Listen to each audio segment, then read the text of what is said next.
Good morning. Apologize for the slight delay in the start.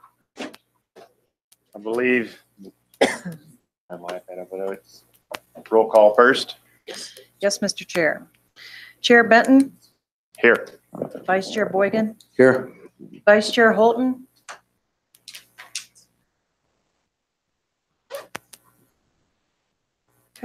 Commissioner Egger, Here. Commissioner Hawkins, Here. Commissioner Jolly, Here. Commissioner Overturf, Commissioner Randall, Commissioner Walk. I have five present. I know Commissioner Holton was on the phone, so I know he's here somewhere. Well, when he joins, we'll make sure we put it in the record when we're absolutely certain that he's on the phone. All right. Public comment. We have, my understanding, we have 3 county commissioners here. Any other elected officials here today? Okay. Oh, so we have 4. All right. So there's a total of 4. No, she's on 3. You're on the list. All right. 3 on the list. So we will allow the elected officials 5 minutes, everyone else 3 minutes, and we'll go ahead and get started. Mr. Davenport.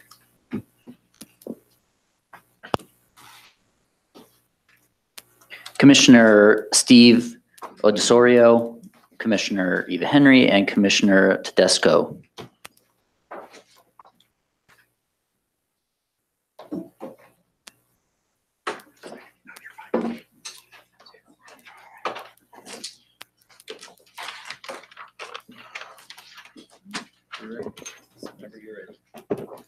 Thank you. My name is Steve Odorisio.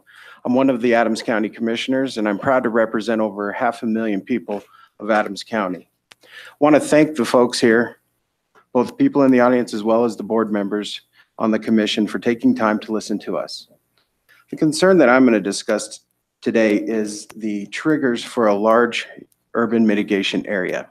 I believe that this particular case, the trigger is being gamed to the point where we're making calculations and measurements to avoid triggering those LUMA protections.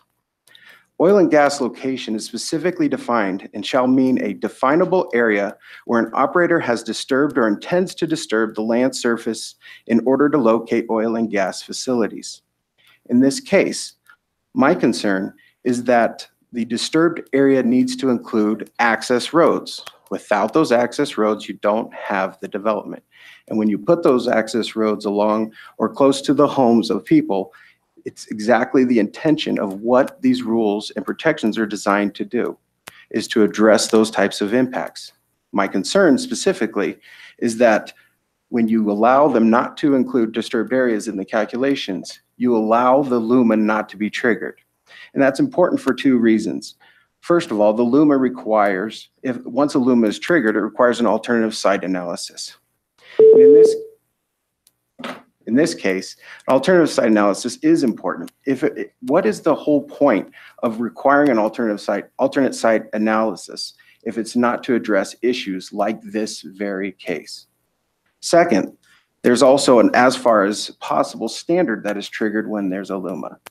Help me understand why in this situation that was created, if not, once again, to address large-scale urban development near homes. We're talking about over 40 to 60 wells being put next to homes near Adams County, and of course, also in open space. Publicly purchased tax dollars went to open space. So I ask, why do you think the alternative site analysis was created? To address issues like this. Why was there as far as possible standard established? To address issues like this, and to allow any organization to try to find ways to get around triggering the LUMA violates the very spirit of what the LUMA was designed to do. The people in this organization and all of us have gone out to our communities and said we're trying to work to address these issues. If we allow people to game those triggers and to avoid them through technicalities, we're violating the very trust of the homeowners that we're trying to protect. I understand that Extraction and Broomfield spent 2 years negotiating an agreement. I also understand that Extraction was also negotiating with the commercial property developers to the north of where these wells are currently being proposed. Those locations were approved. Those locations were approved by the city of Broomfield with the support of a citizen action group, the advisory committee. I'm asking that you require the trigger of the LUMA, or at the very least require an alternative site analysis in this case, because that's what this system was designed to do. Thank you very much for your time. I hope we can answer any questions if you have them. But once again, the spirit and the goal of these protections were designed to specifically address these situations. And I appreciate your willingness to have our staff be able to come in and talk to you today. Thank you. Very well. Thank you very much. All right, if you're ready. I'm Eva Henry, Commissioner for Adams County. I would like to thank the Commission for hearing my voice and those of Adams County residents. Despite the fact that our residents are being affected by this facility, we have not had an opportunity to provide any input on the locations of these large oil and gas facilities. When the COGCC came to Broomfield, the mayor of Broomfield would not allow Adams County citizens that were being impacted by this development to comment on this site. It should go without saying that industrial development should not be located in residential neighborhoods, and this includes large oil and gas facilities. This is especially true when there are viable alternative locations that are better suited for industrial impacts. In this case, the original well pads location provided by Broomfield in 2013 are away from people's homes and neighborhoods. After 2 years of negotiating the location of the well pads, Broomfield and Extraction at the last minute determined that the interest of Adams County residents are of lower priority than the interest of Broomfield residents. 4 consolidated well pads located in undeveloped areas of Broomfield turned into 6 well pads, 4 of which are spread across land that border Adams County. Projects like this are what causes issues in our region that spill over into other land use decisions. It causes border wars between local jurisdictions and affects regionalism. The currently proposed locations are directly in the backyards of Adams County residents in the taxpayer-funded open space that was intended to buffer residents from the noise and light impacts of the Northwest Parkway. If this proposal is permitted, these residents will suffer those same impacts, but at a much larger scale. We are not asking you to deny the development of these minerals, but the current proposed well pad locations are profoundly inappropriate. We urge you to hear our voice, respect our community, and not approve these applications when they are viable, more appropriate alternative locations for this heavy industrial development. And I'd like to add that when we heard about this, it was 2 weeks. We only had 2 weeks to actually respond at all in regards to these sites. Our board unanimously, and we had both pro-industry and some of us anti-industry, sign a letter asking Broomfield and Extraction to slow down the process so that way our citizens and were able to have some kind of input on what was happening to our community. So thank you for your time. I admire y'all for sitting here for 3 solid days. I know it's grueling and it's hard on you, but I really, really do appreciate the time that you put in on this commission. Thank you. Thank you, ma'am. Madam Director, Mr. Chair, members of the commission, my name is Chaz Tedesco. I'm the Vice Chair of the Adams County Board of County Commissioners. At this time, I'd just like to apologize. I will not be able to stay for the entire meeting. Unfortunately, I have some other meetings that are taking precedence, but I will give you my statement. But I just wanted to say up front that I do appreciate your time and you allowing us to speak in such a timely manner. I am here today representing the residents in Northwest Estes, North Star Estates, and Mustang Acres neighborhoods. Extraction has submitted a comprehensive drilling plan for the proposed well pads. In that plan, they allege that the locations reduce surface disturbance and generally minimize potential impacts to adjacent landowners. This is not true. With regard to surface disturbance, COGCC regulations and industry best practices encourage consolidation of wells onto fewer pads to minimize surface impacts and locate well pads as far from existing homes as possible. The current proposal is in direct contradiction with this. Originally, the minerals were to be accessed from 4 well pads, and now 6 are proposed. The 4 being discussed today, Northwest A and B, and Interchange A and B. Total 49 wells and 30 acres disturbed. Interchange alone will disturb over 21 acres of land, where in Adams County, we see half that area disturbed for the same number of wells. Again, COGCC regulations encourage minimizing the total surface area disturbed for mineral development. When considering the impacts to adjacent homeowners, the most effective management practice is location. If the oil and gas facility can be relocated to a more suitable site, impacts to surrounding homes and neighborhoods can be dramatically reduced or eliminated. Current technology allows operators to reach minerals from well pads miles away, allowing for greater flexibility in the surface location. The original well pad locations proposed to access these minerals were north of the Northwest Parkway, on undeveloped land, and away from neighborhoods. These are still viable options and make the most sense. Again, Madam Director, Mr. Chair, Commission, I appreciate your time, and I hope our words have meaning for you today. Thank you. Thank you for coming, and well, I don't know what other meetings you have today, but potentially you're a lucky man. Mr. Chair, could I ask a question? Yes, you may. Mr. Boygan. Thank you. I'd like to ask the commissioners if you're aware of and have seen the alternative site analysis that Extraction prepared,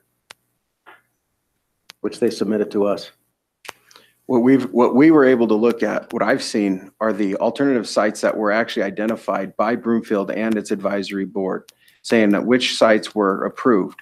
And those sites that were approved, until the last 2 weeks of that process, we did not have a problem with. It was only in the last 2 weeks. And you do have the analysis that was done not just by the development, but also the city and the advisory board that specifically rates each of the locations. And those locations that were previously identified as being the best locations were abandoned at the last minute and pushed against the borders of Adams County. And it was done so in a way that didn't allow us to participate and didn't allow our citizens to participate. And we were trying to let Broomfield and Extraction work through their process. But at the end, in the negotiation between those two entities, it's the Adams County citizens that lost. In addition to the Adams County citizens that lost, people in the state of Colorado see what happens in these situations, and they lose faith in the regulatory environment that this type of situation won't happen in their community. Thank you. I appreciate that, but that's not exactly what I was asking. Extraction has submitted this document to us called Alternative Site Analysis, in which they describe at great length how they have how this process, the stages of this process, in starting with, I think they had something like 12 locations under several different agreements that they inherited from different operators whose interest they bought, and they ultimately winnowed those down to 5 or 6, and they were in different locations than the ultimate plan ended up. But they go through the history of it and how they ended up with the locations that they're at and what they think are the benefits to the larger community, including Adams County residents, from the plan that they ended up with. So I think you're telling me you've not seen this document. I can tell you that, I have not seen that document, nor has anyone from Extraction talked to me about that document. I will tell you that in the last 2 weeks, when we were going through this discussion with them, the information that I got from the members, from the folks at Extraction and Broomfield, is that the decision was made not based on technical reasons, but because of a lack of the ability of the two business entities to have a meeting of the minds on business terms. Those two entities being Broomfield and Extraction? As well as the private developer or owner of the undeveloped commercial property to the north of the Parkway. And so those are the reasons that were given to me by folks among those three entities. And I would like to add, basically, this process has been really discouraging for all of us.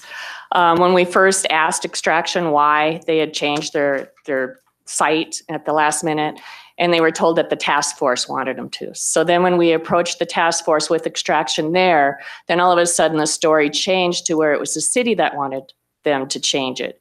So then when we met with the city in extraction, then we were told that it was the developer that wanted them to change it. Now, first of all, I was surprised that a private developer actually could cite gas and oil sites. But then we received a copy of an email from the developer showing that he actually negotiated with the extraction to allow that site to be there. When we approached extraction with that email, then they turned around and told us, well, we can't develop the minerals from that other site. Well, if that was really the truth, or really then why didn't they tell us from the very beginning that was what it was? So I have a little bit of a problem with what trustworthiness of extraction. Maybe it was a Rashomon moment. Maybe there's truth to all of those versions. I think that's fair. I think what people in the community struggle with is that you have technologically feasible shouldn't be seen as, I just don't want to do that, and economically practicable not being, I don't want to pay for that. And without having the oversight of this board to be able to, and the technical aspects that only this organization that you serve on can provide, there's not a lot of faith or explanation as to why certain things are not technically feasible. And you don't spend years and months negotiating for a piece of property, and then when the business deal turns bad, then decide to say it's not technically feasible. I have a hard time believing that someone would negotiate for that long with another private entity for something that was technically feasible, infeasible from the beginning. Commissioner Boygan, we probably need to move on unless there's something else. I would like to encourage the Adams County Commissioners to review this document and perhaps continue the dialogue when we get to the Broomfield matter on the merits of that document and whether it addresses any of the concerns that you've raised. Mr. Chair, Yes, sir. if I may, I'd like to take a minute just to kind of comment on what's been said. I appreciate your comments and your recommendation as a commissioner. I would also ask that you also ask extraction to have that same approach, because as of right now, we have not seen that proposal. As commissioners, we have not seen that proposal. It is just to unfortunate- clarify, it's not a proposal, it's an analysis of how they Analysis. We have not seen that. Okay. So my question for this board, or my comment for this board, the commission, is that why during all of this does future development take precedence over those neighbors that are current residents? That should be at the top of your questions today. Why were these plans changed to affect current residents, and the precedence being taken that the future development has higher priority? That shouldn't be. That's why we have a commission. That's why we look for the safety and health. We should be protecting those residents that have been there through the years and our current residents. Thank you. Thank you all. Useful comments and much appreciated. So I believe it's time to move on. Thank you.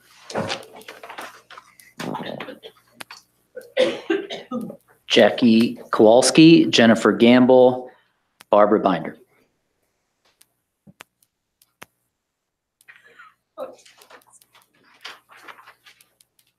Howard.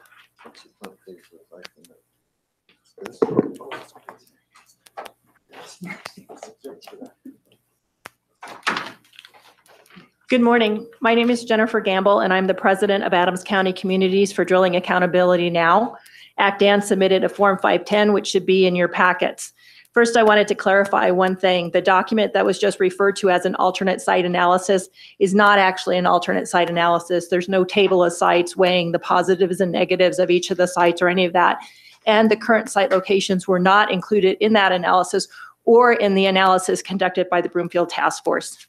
ACTAN respectfully requests COGCC to do the following: deny these location assessment permits as submitted, require an independent, transparent, and official alternate site analysis, require a CDPH evaluation of the extraction proposed sites adjacent to Adams County due to their LUMA characteristics, Designate interchange A and B and Northwest A and B as LUMAs such that for any permitting action for these sites, they would be subject to all LUMA requirements.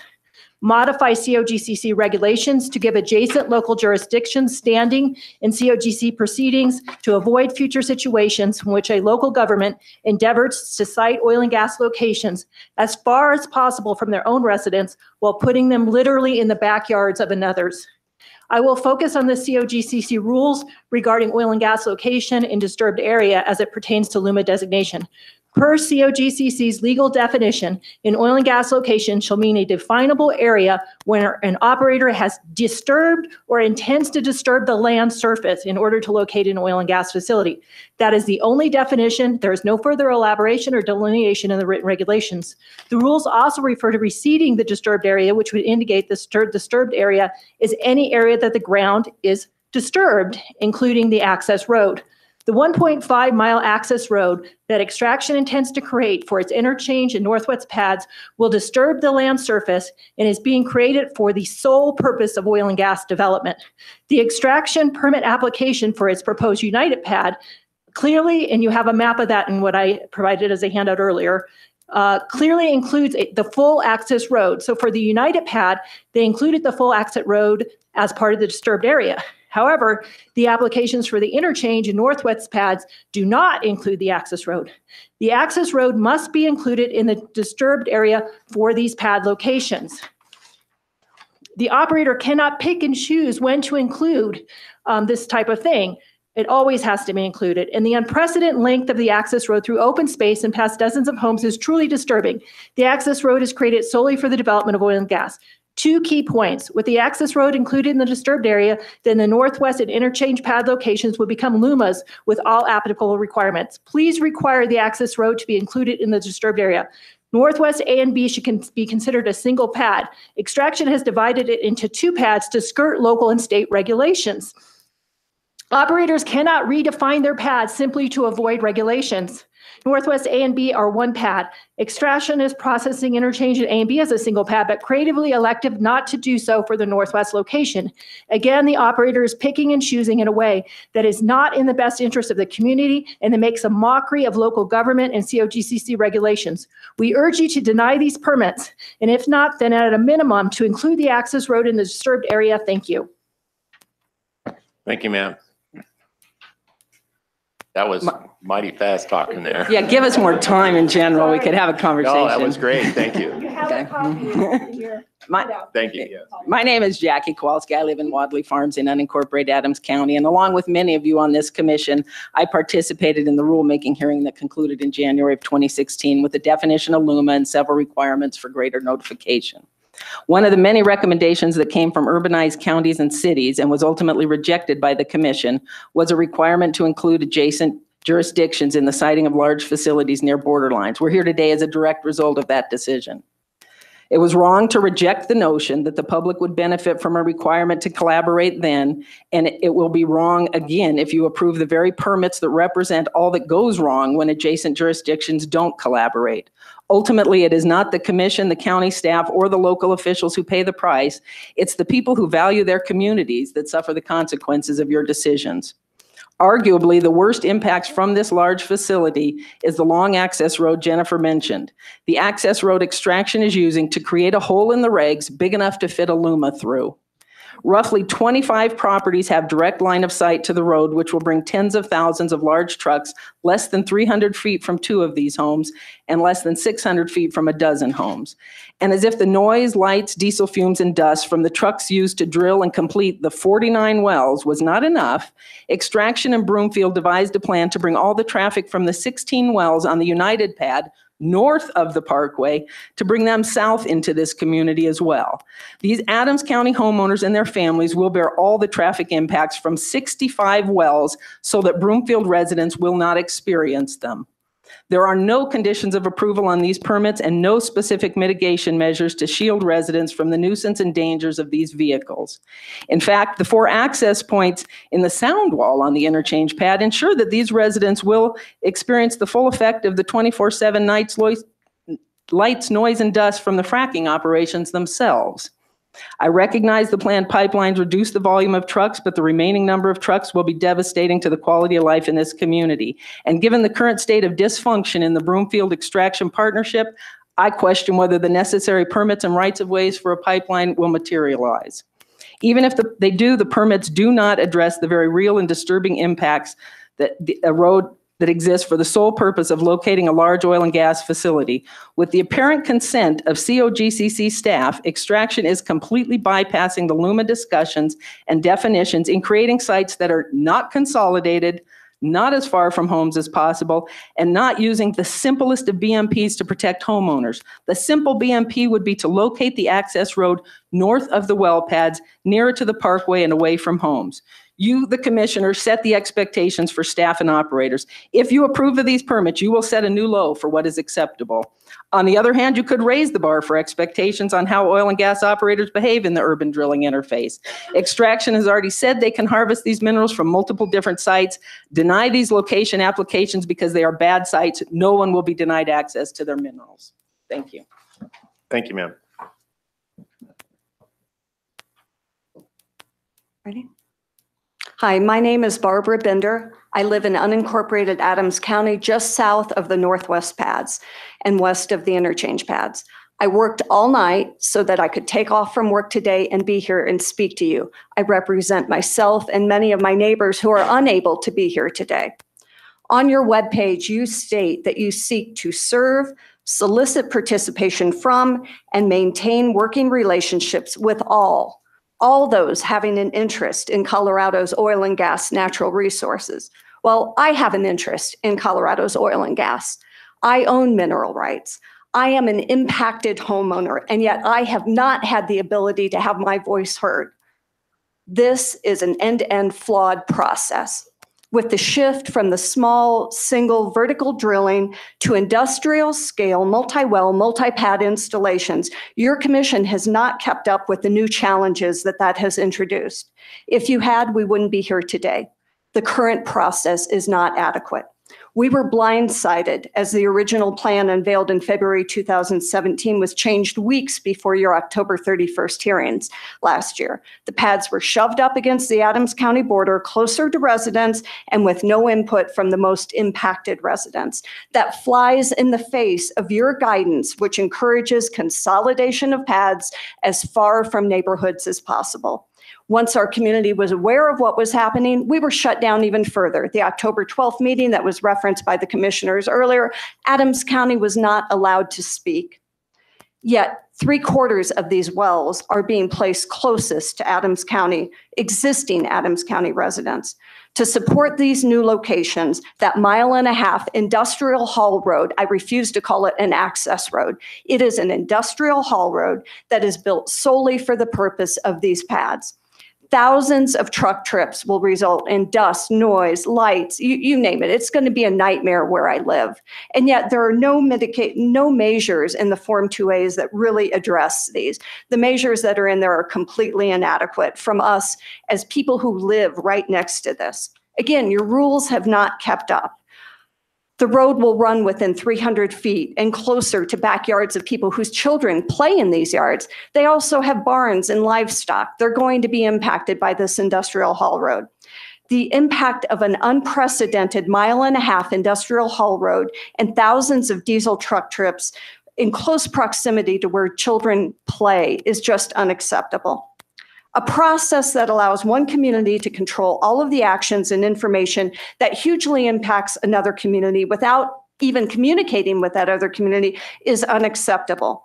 Bottom line, there are better locations for these wells that would allow extraction to harvest minerals in a manner that would align with your guidance of consolidated pads as far from homes as possible. There are better locations, and there should also be a better process.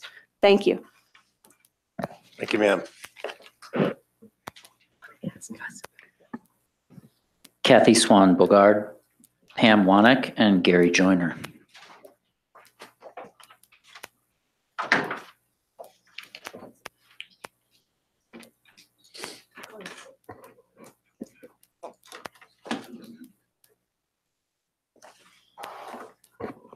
I'm Kathy Swan Bogard, and I live in North Star Estates. And the fundamental problem that we're having, this is the Colorado Department of Public Health's February of 2017 report on the potential public health effects from living close to oil and gas. This report is unable to state that our health will not be harmed with having oil and gas close to us. This report summarized some things. It left out 2 critical reports. If you want me to email those to you so you can review them, that would be great. Send me your email. But this is unable to tell us that our health will not be affected. I want to add also around the world and in this country, there are hundreds of reports out there that are peer-reviewed that discuss the negative health effects, and that includes cancer and non-cancerous illnesses from living close to oil and gas. We need you to move the extraction wells back to their original location in order for the wells to be farther away from our homes for health and safety. Neither Extraction, Broomfield, or the COGCC seem to care about the location of the wells as long as 84 total wells are achieved. However, the people that live south of 160th care very much about the exact locations of the wells and are seeking to get them moved back to their original locations, which is farther north, providing additional space between our homes and the wells. It was inappropriate and even hostile for Broomfield to shove Broomfield Oil and Gas up against Adams County for the purpose of getting the wells away from Broomfield residents. In addition, Broomfield's proposed air emission monitoring will be done for the benefit of Broomfield residents, even though the wells are located north and northwest of Adams residents. Although the winds in Colorado blow in all directions, I think we know that, the prevalent wind direction is from the north and northwest, which will channel the air emissions from the well operations directly into our Adams County neighborhoods. Finally, Broomfield's relocation of the Broomfield wells up against Adams negatively affects the property values or has the potential to affect the property values for those of us that can relocate. My home is less than a quarter of a mile from the new location of the Northwest Pads, which is in what in Scientific American refers to as the threat zone, or less than a half a mile. If the wells are moved back to their original Broomfield locations, which is the McWhinney future residential and industrial development, it's all bare land at this point in time, then businesses and potential homeowners have the opportunity to review the property disclosure statements and decide if the McWhinney development area is where they want to live and work. I'm an original homeowner, and I've been in my home for over 27 years, which means I don't get the chance to review those disclosure statements, and I'm just forced to live with the potential negative effects of health and safety. This report was unable to conclude that the families living close to oil and gas are not negatively affected by the operations, and this includes cancer and non-cancerous illnesses. Ma'am, if you can wrap it up, please. Yeah. Thank you. Thank you. My name is Pam Wanick, and I live in North Star Estates. I was reviewing the permits for the Northwest A and B pads, and there's 2 errors on page 3 in the box here that request information on the current and future land use. Extraction filled the box out as dry land, and actually, to be correct, the box should have been filled out as other with a description of open space in there for the Northwest A and B pads. I think that understanding the current and future land use of the property in question is important, particularly if it's open space, which is purchased by taxpayer funds, typically to mitigate and protect the environment and habitat for wildlife. It should be of interest to COGCC if oil and gas will be damaging properties that have already been specifically purchased for the purpose of environmental protection. The destruction of open space by oil and gas goes well beyond the immediate footprint of the well pads, the associated roads, pipeline corridors, and the infrastructure. It's the noise, the dust, the constant human disturbances that fragments open space to a point where the land is no longer valuable for its original intent, and like-kind replacements are impossible to find either from a land use planning perspective or for costs. Oil and gas appears to be targeting open space as a cheap, easy way to secure surface rights. And Coloradans simply are not going to stand for subsidizing an industry that does not care about the state or the environment. As a result of oil and gas companies such as Extraction that fail to recognize the importance of local open space, taxpayers, many of them, may begin to withdraw from open space programs altogether. The ripple effect of oil and gas issues on open space could potentially cripple open space programs across the Front Range. This in itself should be a matter of statewide concern. Even in cases where oil and gas has alternatives to avoid open spaces, the opportunities are ignored, such as the case for extraction, where the wells are welcomed by a developer whose lands could accommodate what extraction needs. This developer is the co-founder of Coloradans for Responsible Energy Development. If extraction wants to do the right thing, place the wells in an area that's already planned for commercial development to a welcoming landowner, not protected open space. And finally, I work a lot with open space for almost over 30 years, multiple departments. My family's been here for generations, and I am disgusted by what's happening to our open space by oil and gas. I know why Extraction and McWinney couldn't come up with the deal. It's just cheaper to put it in open space. That's as simple as that. Finally, if the state or the COGCC cannot protect local open space, then how can local governments rightfully justify taking taxpayer money to buy open space that is overridden by oil and gas? Thank you. Good morning. My name is Gary Joyner. My wife and I live at Northwest Estates, Adams County for the last 24 years. We're approximately 1,000 feet west of the interchange pad, 500 feet or less of the temporary haul road. Our wellhead, and most of us are on wells out there, are actually significantly closer to the wellhead, as they're all on significantly closer to the haul road because they're all on the back sides of the property. In some cases, these wells are within a couple hundred feet of their proposed haul road. First time I was officially contacted by Extraction was on January 8th of this year. The details in the letter, that map and the letter do not actually match the current application, so I was unaware of the 1.5 mile access road that seems particularly intrusive to the community. I was also unaware of the change from 2 pads at interchange to 1 very large pad. The 1.5 mile road and its proximity to the neighborhood represent one of the biggest obstacles to these chosen sites. It will be in close proximity, less than a couple hundred feet in some cases, to a number of water wells, property lines, and livestock. The fact this road is elevated above the neighborhood will only add to the subsequent noise, vibrations, fumes, dust, and light pollution we will no doubt experience in our homes. In addition, I've not seen anything from Extraction detailing the distances to homes and wells with the new single interchange pad.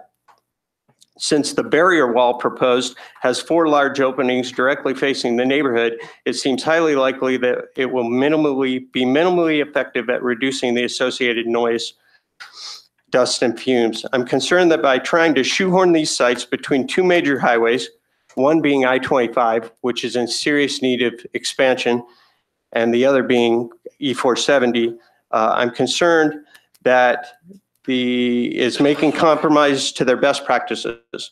Since we were not in Broomfield County and therefore not part of the MOU process, we feel that our concerns as the nearest residents to these operations have not been adequately addressed. I believe that Broomfield and Extraction went out of their way to make sure Adams County residents in this area were excluded from the initial process. I went to those Broomfield meetings and we were not allowed to speak. By virtue of an imaginary line on the map, we, the nearest residents to this operation, are reduced to 3-minute comments and have no real standing.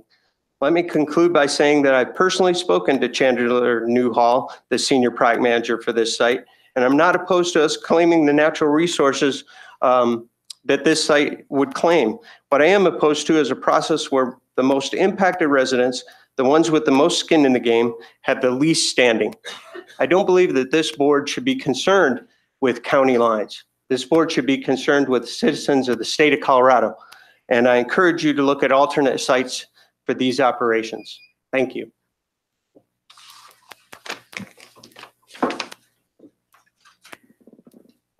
Tom Yeager, Megan Townsend, and Jean Lim.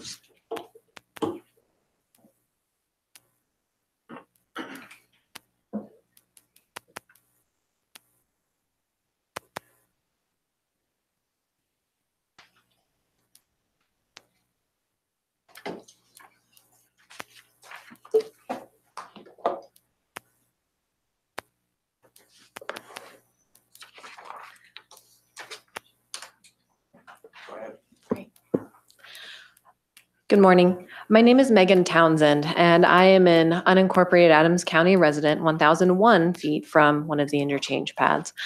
I'm here today to give you a gift. But first, let me share my greatest concern regarding this project, which is traffic. It's undeniable that traffic will negatively impact residents in the area surrounding this project, as you've already heard. Neither my review of Extraction's July 27 version of the CDP submitted to Broomfield, nor my review of the written responses to public comment, both from the COGCC or Extraction, have allayed these concerns. Traffic serving the pads will use what Extraction labels a private access road, spanning the entire open space that directly borders my neighborhood and my property to the north. This proposed road, as you've heard, is more than an access road. It's an industrial haul road. It will carry all round-trip traffic for both northwest pads, both interchange pads, and one-way traffic for the United pad. The northwest pads are the only pads actually located in this open space. Because this road will be used for more than just traffic to and from these pads it passes, it should be considered part of the disturbed area for this project. This haul road, as proposed in the CDP, will pass 245 feet directly north of my home, and that's using the map they provide, and 320 feet northwest of a home on the opposite end of this haul road. In reviewing the numbers provided in the CDP, there will be over 61,000 total trips passing through what is now quiet, designated open space over the life of this active life of this project, which has a potential to stretch more than 3 years. At the height of activity, my home will see 210 trips per day, and the west side will see 280 trips per day. This is not the type of briskly passing traffic I'm accustomed to hearing from here on which my property borders. The traffic coming and going on the haul road will be diesel trucks accelerating, decelerating, idling, and using air brakes. The amount of traffic traveling on this haul road will be a nuisance, but even more will be a danger. The traffic waiting to cross Huron on the haul road will block my view of the 50-plus mile-an-hour oncoming traffic as I recently experienced when Extraction was constructing the gravel lot near the proposed interchange sites.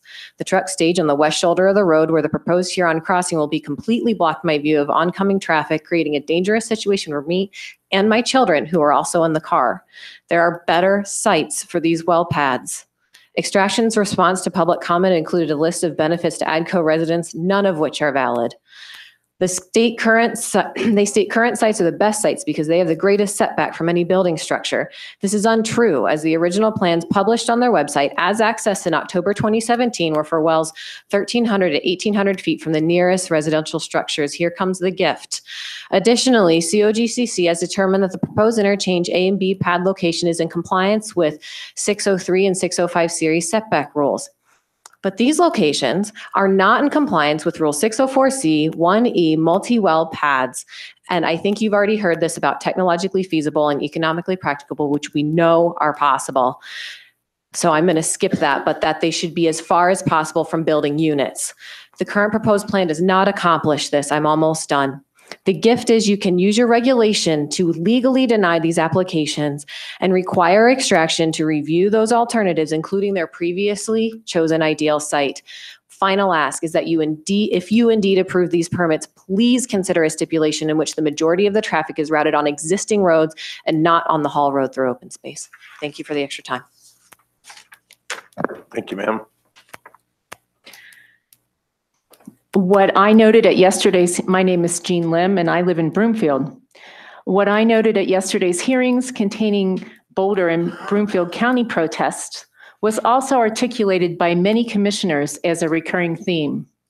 Local governments and citizens are justified in their frustration and confusion about current COGCC rules that fail to give them due process, especially when multi-well pads are sited in one jurisdiction, but have the potential to adversely impact the health and safety of residents of another jurisdiction. In conjunction with today's Adams County protest of the Extraction Oil and Gas Form 2 and 2As for the interchange in Northwest pads, I request that the COGCC hold a comprehensive public hearing, allowing the participation of all impacted parties of the Extraction project applications, including review of the Livingston pad, for which we did not receive a hearing. I fully support the July 30 letter sent by many Front Range elected officials who asked the COGCC for a paradigm shift in how large-scale oil and gas is developed. It was deja vu yesterday when the commissioners struggled with how to include a finding involving a surface location agreement for the 8 North pad when approving the spacing unit application. On October 31st, when approving extraction spacing unit applications in Broomfield, the COGCC ordered that, quote, any applications for permits to drill or oil and gas location assessments filed by Extraction Oil and Gas will comport with the October 24th amended and restated oil and gas operator agreement between the applicant and the city and county of Broomfield, unquote. However, the best management practice language attached to the permitted applications falls far short of the BMPs in the extraction operator agreement. Even though the COGCC encourages municipalities to enter into such operator agreements, Broomfield residents are now left wondering how the city will enforce the remaining BMPs while at the same time avoiding expensive preemption challenges by the industry. It seems as if everything is falling through the cracks, as Boulder County Senior Assistant Attorney Kate Burt repeated several times yesterday. The COGCC needs to take a first step to fill these cracks by granting a comprehensive public hearing on all of the extraction project applications, including the Livingston pad, to ensure that this enormous residential project is viewed and considered in a holistic manner, and that the issues of health and safety are reviewed for the entire project, as well as in combination with other nearby projects. Thank you for your consideration. Thank you, ma'am.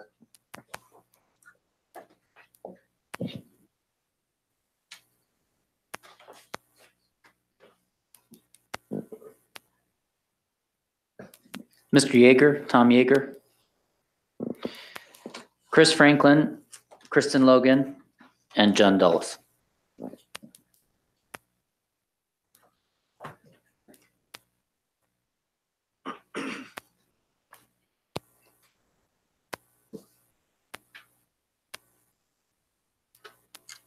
Do I just start? Okay. Hi, my name is Chris Franklin. I'm on the board of Adams County Communities for Drilling Accountability Now, Acton. Submitted a Form 510, which you should have in your packets.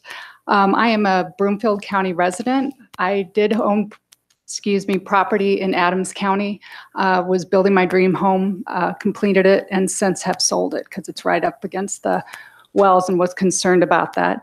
Was one of my main reasons. I would like to focus on the credit that is being given to Extraction for its 2 years of working with local government. I am concerned that the COGCC may have the perception that Extraction has paid its dues through the public effort and therefore deserves to have permits approved. From January to September in 2017, Broomfield and Extraction appeared to be working together, and a good plan was formulating for previous pad locations. Even Director Lepore, committed favorably on this plan in February 2017 public meeting. It was unprecedented proactive level of engagement. But then in September of 2017, everything changed. Extraction changed its site, and to this day, we still have no idea why. Only 1 month after unveiling its surprise change of plans, October 24, 2017, the MOU was signed 1 month. That is not sufficient time for Adams County or its residents to engage in meaningful engagement. The delays that have been experienced and now extremely contentious relations with Broomfield, Adams County, and neighbors on both sides of the county border is in direct result of Extraction's behavior. Their actions have created hatred and eroded confidence. For the following items: 1, changing its sites in the last minute. This was Extraction's decision to benefit Extraction. The developer to the north has now put in writing that he was fine with the previous sites. Also, Broomfield Council has said repeatedly it did not direct the change and was surprised by it. The Broomfield Citizens Task Force has never considered the new sites proposed by Extraction in their analysis, and Adams County and its residents were shocked. Number 2, not involving Adams County prior to deciding to locate the sites on its border was Extraction's choice. Number 3, using coercion tactics to pursue Broomfield to pressure Broomfield into signing the MOU. Make no bones about it. I was at that meeting.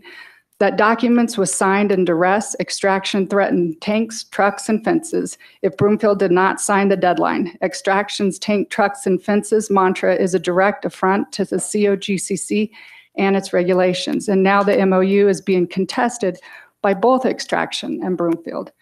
Number 4, creating an incompetent and inaccurate comprehensive drilling plan. Extraction CDP did not include all the proposed sites and information based on the old sites, and it also has numerous inconsistencies and inaccuracies and errors. Number 5, having a major explosion at Extraction's facility in Windsor on December 22nd, 2017, is still not being able to be publicly communicate a root cause.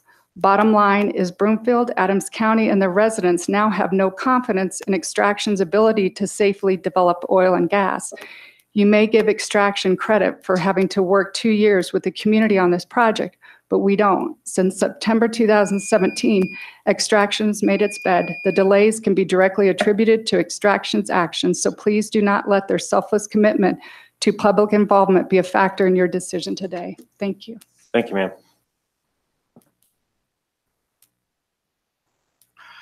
Hi, I'm John Dulles. I'm from Broomfield. Director Murphy, members of the commission, thank you for this opportunity. First, I wish to express my gratitude to you for your decision to engage in rulemaking regarding school setbacks. I testified on behalf of a bill that would have required a 1,000-foot setback from the boundaries of school property. It failed. But this experience opened my eyes to the recalcitrance of the industry to accept any compromise and to oppose even the most modest and common sense adjustments in the rules. There was another measure that would have increased reporting requirements for oil and gas incidents. Reports to you as well as to other affected stakeholders, including our local elected officials. Again, industry said no. This would not have changed any of their operational practices. It was simply a reporting requirement. And this is deeply troubling because we're now, of course, entering a new era of oil and gas development where new fracking technology will place large pads containing multiple wells within very close proximity to homes, schools, open spaces, and drinking water sources. Now, most of the long history of oil drilling in Colorado has consisted of individual vertical wells in mostly rural areas. And this is totally different, what we're confronting now. It's a totally different proposition and exponentially increases the risks involved. And where will this experiment be conducted? Right here in the Front Range, in heavily densely populated communities. We're not even talking about the suburbs, ladies and gentlemen. We're talking about this is the Denver metropolitan area. And the testimony you've heard today demonstrates the disruptive impacts that these projects are already having. Interestingly, a new tactic is being employed by the industry, and it's one that could divide our communities. The industry has proposed moving sites from one county to another, and this creates friction between us, which should not happen. So now you have Extraction saying, well, we'll move the well to Adams County so it won't be in Broomfield. People saying maybe it should be in Boulder County. This isn't good for anyone. We cannot allow this to occur. I'm pleased to report that many elected officials in all of these communities are resisting being lured into these border wars. And so I hope you'll carefully read the July 30th letter to this commission and to the governor by our elected officials. So I will close by saying that I think that you need to immediately initiate policy rulemaking decisions focused on how you can make this new process move forward in a manner that complies with your mandate to protect public health, safety, and welfare. I'd further urge you to hit the pause button before approving any new applications in urban areas. Thank you for this. You need more resources. We will support your getting more resources if you will commit to updating your rules and regulations in accordance with the new reality and the new challenges that are facing us all. Thank you very much. Thank you.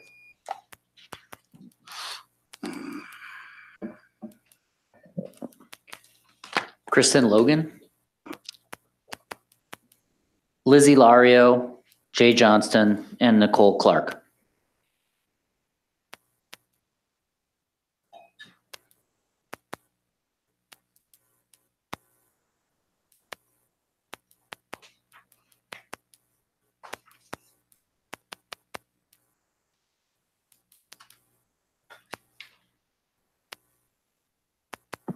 Go ahead. Thank you. Good morning, Director Murphy and Commissioners. My name is Lizzie Lario, and I live in Broomfield. I would like to start by thanking you all for the decision you made to proceed with rulemaking in regard to school setbacks. This was something thousands of us felt very strongly about, and we appreciate you showing us that you hear our concern. I'm here this morning to make sure yet another concern shared by many thousands of Colorado residents will be heard. And this concern is the impact of extraction's proposed 84-well industrial-style project will have on thousands of us living in Broomfield and unincorporated Adams County. I will be blunt with my request at the beginning of my comments. I request, as I have in writing to Director Murphy, the Commission grant simultaneous hearings, or really just one comprehensive hearing on all 84 wells in the proposed extraction project. The public, including everyday citizens, as well as the attorneys that we have to pay to represent us, have been repeatedly told that health and safety is not appropriate to bring up during the spacing application process, and that we should wait and bring it up during the Form 2A hearing process. Yet this is impossible because only a very limited amount of people have standing in the 2A hearing process. So essentially, we are told to wait, and then no opportunity exists in the future to voice our concerns. I know this from experience.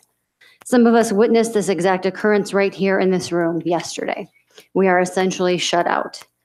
You've heard this before. Hundreds of health studies exist that suggest a correlation between living in proximity to drilling facilities and various health issues. Now, I'll admit, I don't know of a study that demonstrates the risk of living near a megapad that contains 84 wells, because to the best of my knowledge, this does not exist. We are the guinea pigs. It's not been done before. 84 wells in the middle of a suburban, high-density residential area. Even people in the industry freely admit they would not want to live in such close proximity to this many wells. So we ask that the COGCC please grant us a hearing and look at the health and environmental risks of the whole project, all 84 wells, not just the Livingston pad, not just the interchange or Northwest pads, the project in its entirety. I'm not sure why this is not being done and why this is treated as such an unreasonable request. We also ask that you conduct a thorough study before allowing any more drilling in high-density residential areas. More specifically to Wildgrass, this is at least the third time we've brought this up. We've never been allowed discovery on the issues of economy, efficiency, and waste.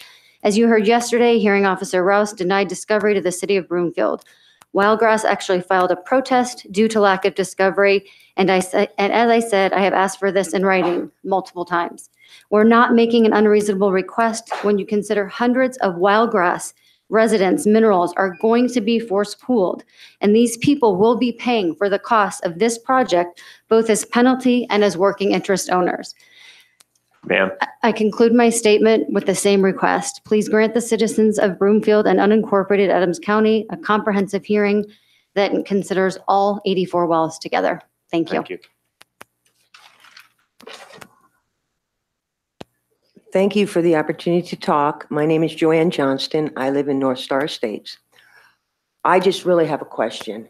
Our community is going to be within a 1-mile threat radius of 65 wells. No one else, no citizens in the state of Colorado are going to have experienced that. It seems to me that this is a shoehorning experiment. And if it is, because it's not been done, so they're trying to start it now, shouldn't informed consent be required? We are the guinea pigs, as our previous speaker just said. And think about it, 65 wells, 1-mile threat radius. No one else in this state is experiencing that. Why would we be treated any different? That's all I have to say. Thank you. Good morning. My name is Nicole Clark. I live on Huron Street in Broomfield on the corner of 154th. I'm one of 3 homes in the Mustang Acres subdivision that is annexed into the city and county of Broomfield. My property lies about 1,200 feet from the interchange pads at 156th and Huron. I'm here today to speak to you about my concerns regarding these large-scale oil and gas wells that are proposed near my neighborhood. My main concerns are the following: traffic. As it is already, Huron is only a 2-lane road, and it is basically a frontage road to I-25. If there is an accident or a lot of traffic on I-25, sometimes traffic is stopped in front of my home already. Sometimes I'll have to wait 5 minutes just to turn out of my driveway. With the well-accessed roads coming off of Huron, I feel that creates more traffic than that this road can handle. Secondly, noise. I'm especially concerned about noise because all of the noise will happen during the day. I am a registered nurse and I work night shift. I work from 7 p.m. to 7:30 a.m. So all the noise will occur while I'm trying to sleep. Sorry, excuse me. I worry that if I don't get enough sleep, then I will be too tired to do my job to the best of my ability. And then I'll have to quit my job or find a new job. That's unacceptable to me. I have patients counting on me to take care of them. And I don't think it's logical for noise to only be addressed during the night. At minimum, the 4 openings in the sound wall around the interchange pad and the haul road to the interchange pad should be moved to the north side of the pad. Because of the 4 openings in the sound wall, it is hard to imagine how this will mitigate noise from the well pads, and of course the sound wall will do nothing to mitigate the impacts of the haul road. As it is proposed currently, all the openings face homes instead of the Northwest Parkway, and the haul road zigzags to get to the south side of the well pads when it would be a pretty straight road if it went to the north side. All of the openings in the sound wall should be on the north side away from homes, and thus the haul road should be relocated to the north.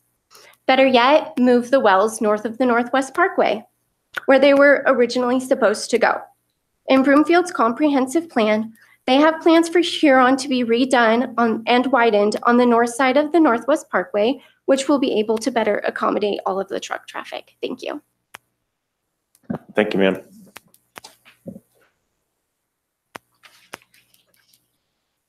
Susie Brundage, Kim Joyner.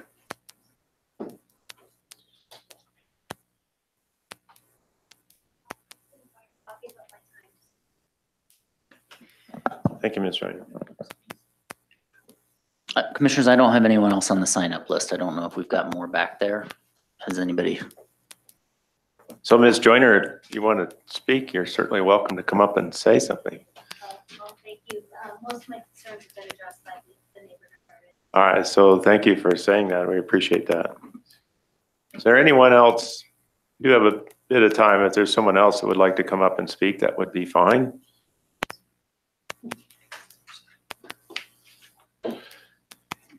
If not, then perhaps we should take a brief break and then we'll come back with the next item on the agenda. So thank you all for taking the time out of your day to come and speak to us. We very much appreciate that. We'll break for 10 minutes.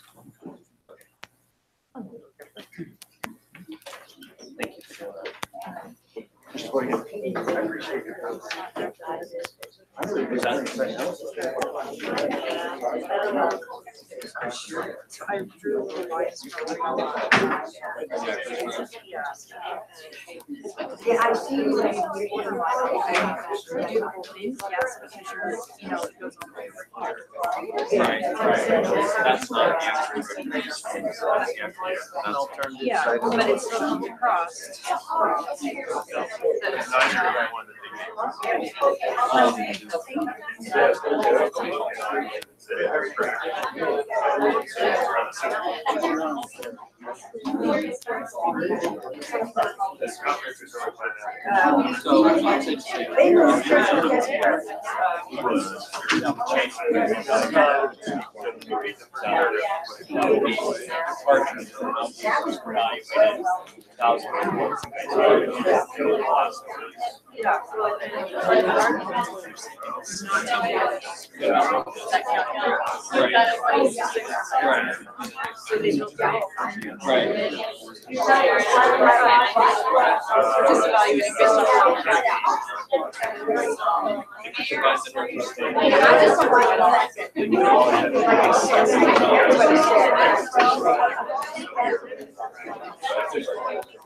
Just double check because I was like,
Thank you. So Ms. Prine, I believe we're on to the remaining consent agenda items.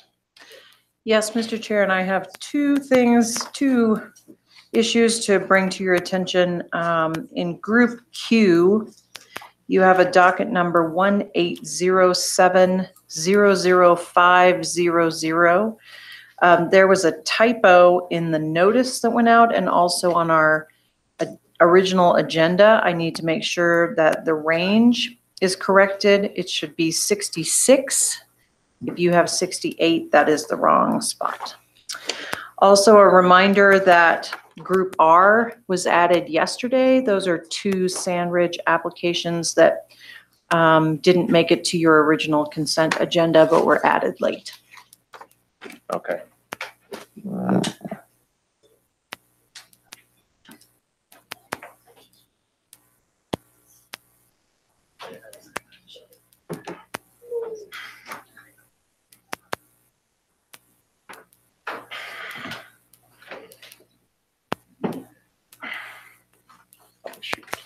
Sorry.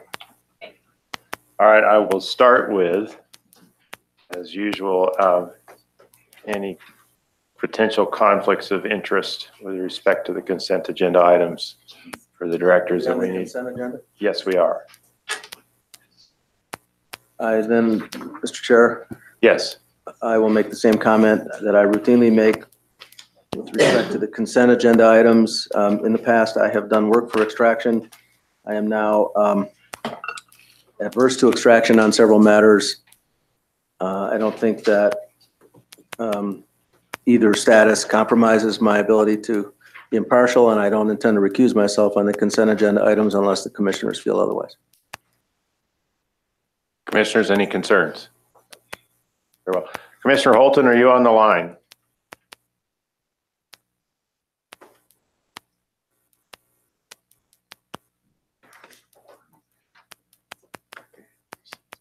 So there's a reason.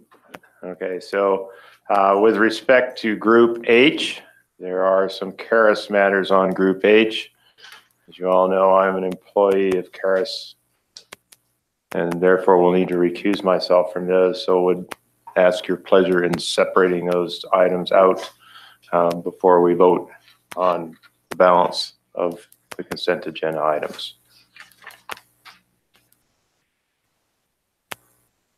Ms. Prine, if you could. Yes. Mr. Chair, when is the right time to be asking a question about a consent agenda item? Before we vote on them, obviously. So what would be the item that you would like? Well, I just actually maybe would like the director, when she's back, to respond. There were some public comments, 510 statements regarding the Great Western project. I think it's called the Ivy property. And I just wasn't sure whether there was any continuing issue over that project or what the nature of the concerns was, but I would have liked to hear at least something that addresses the concerns that were raised. All right. Do you have the docket number or the group number for that item? I think that was in Group Q. Well, the Great Western projects were in Group Q. I'm not sure which project it was. Okay. So why don't we, for the moment, let's pull Group Q out of the plan to vote. We'll skip that one for the moment. And we'll also docket numbers in Group H, docket numbers 1710-00739, 1710-00740. Those also will not be part of this vote. It would be all other consent agenda items with respect to those two items and Group Q, and then when the director returns, you can ask about the Great Western items in Group Q. And then Thank you, Mr. Chair. All right, so with that respect, we'll entertain a motion for the balance of the items on the consent agenda.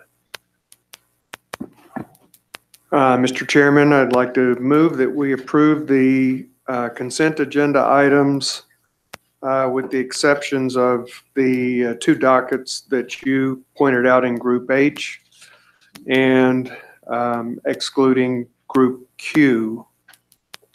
So that would be groups A through R with the exception of Q. Correct. All right. Is there a second for that? Second. And motion made by Commissioner Hawkins, seconded by Commissioner Jolly. Any discussion? Very well. All in favor signify by saying aye. Aye. Opposed, same sign. Aye. Thank you, Commissioner Holton. Opposed, same sign. Motion carries. All right. Now we can vote on the two items in Group H. That would be docket number again 171000739, 171000740. Record shows that I will not be voting on those items, but will entertain a motion.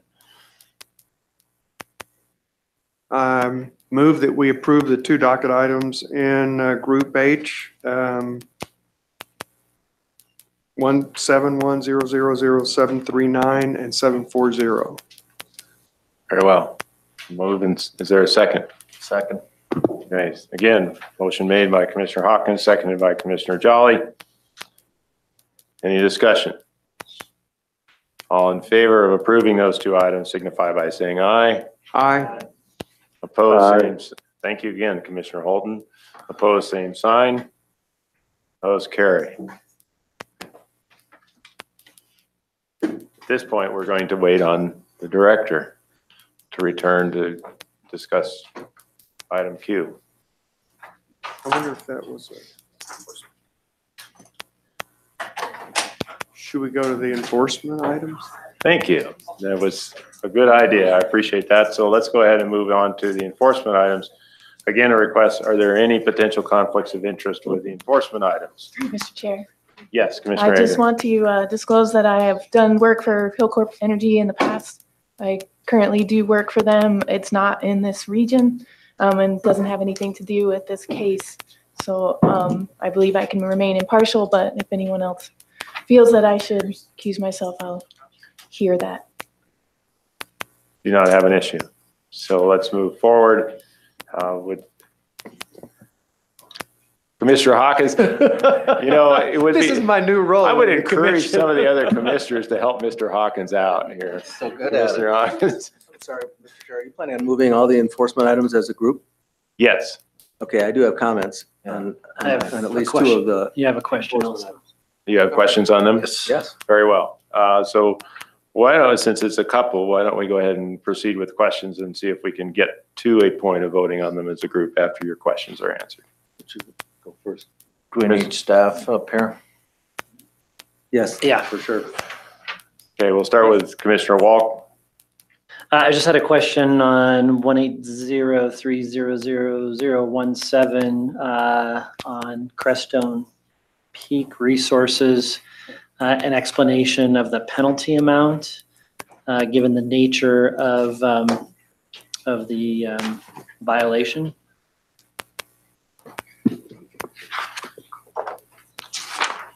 I actually had a similar question. Why only a 1 day? Same item? Yeah. All right. Good morning, Commissioners. Steve Kirshner, Enforcement Officer with staff. So I'm happy to walk you through how the penalty was calculated in this case. The violation was discovered on the morning of, I believe it was September 13th, 2017. The operation that led to the vapors being vented began that morning. Staff discovered the vapors being vented later that morning. And then staff requested and Crestone did perform a safety shutdown of the operation at that moment. So the actual operation that caused the vapors that were the subject of the NOAV lasted only a few hours. So staff felt that in this instance, it was appropriate to only charge as a 1 day violation because that's how long it lasted. Regarding the penalty amount, the violation that was charged is a class 3 violation. Then you start to get into the question of the impact. And in this instance, you have a major impact versus a moderate impact.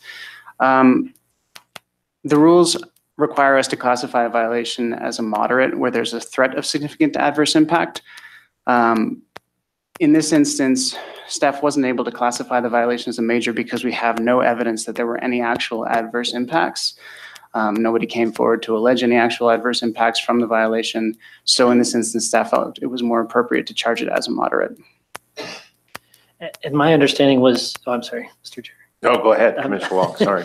Was that this was an external complaint, that this wasn't self-reported? Is that correct? That's correct. So kind of the larger context is that staff received a complaint the night before. That would be September 12th at approximately 8 p.m. The complaint referenced odors and noise, specifically like a banging and a clanking sound coming from the site. Staff inspected the next morning. So what staff ended up finding was no evidence that any noise regulations had been violated. Regarding the odors, the violation that ultimately ended up being charged related to a plugging operation that didn't begin at the time that the complaint was filed. So at the time of the complaint filing, the actual operation that caused the venting hadn't begun.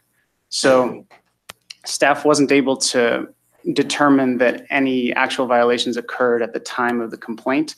Everything that staff found occurred the next morning. So then what did staff attribute the complaint to if it wasn't for the subsequent venting that occurred the next day? Sure, staff wasn't able to substantiate anything as regards to the actual complaint.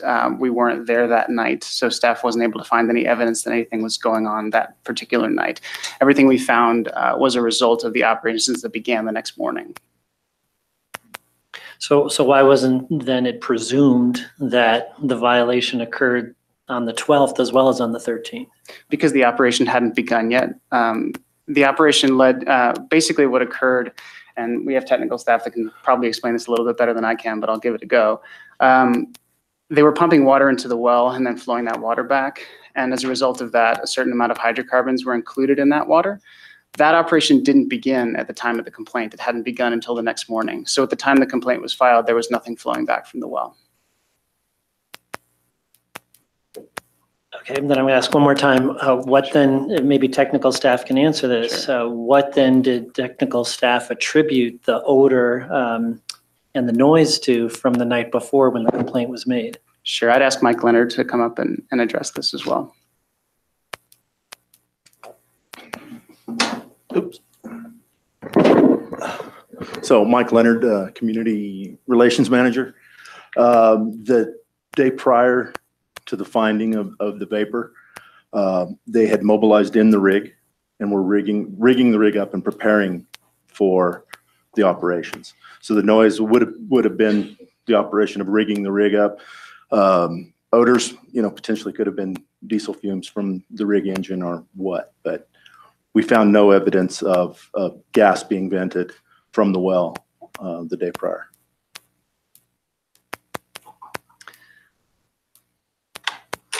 Okay. Commissioner Boygan? Can I follow up? Yes, thank you. This says that the school was constructed in 2011, then they expanded parking lot and playground in 2015. So the edge of the playground was approximately 75 feet from the edge of the location. There was a complaint about odor and noise, which we've just discussed. When you arrived on the staff, you observed a well plugging operation in progress, which was properly noticed. Crestone voluntarily initiated the plugging operation after acquiring the location due primarily to the close proximity of the location and the school. So that's a good thing. As part of the well plugging operation, Crestone personnel routed blowdown emissions into an open top tank, as is commonly practiced by all DJ basin operators and as allowed under the current COGCC rules and guidance. Staff observed several children on the playground at the time of the inspection.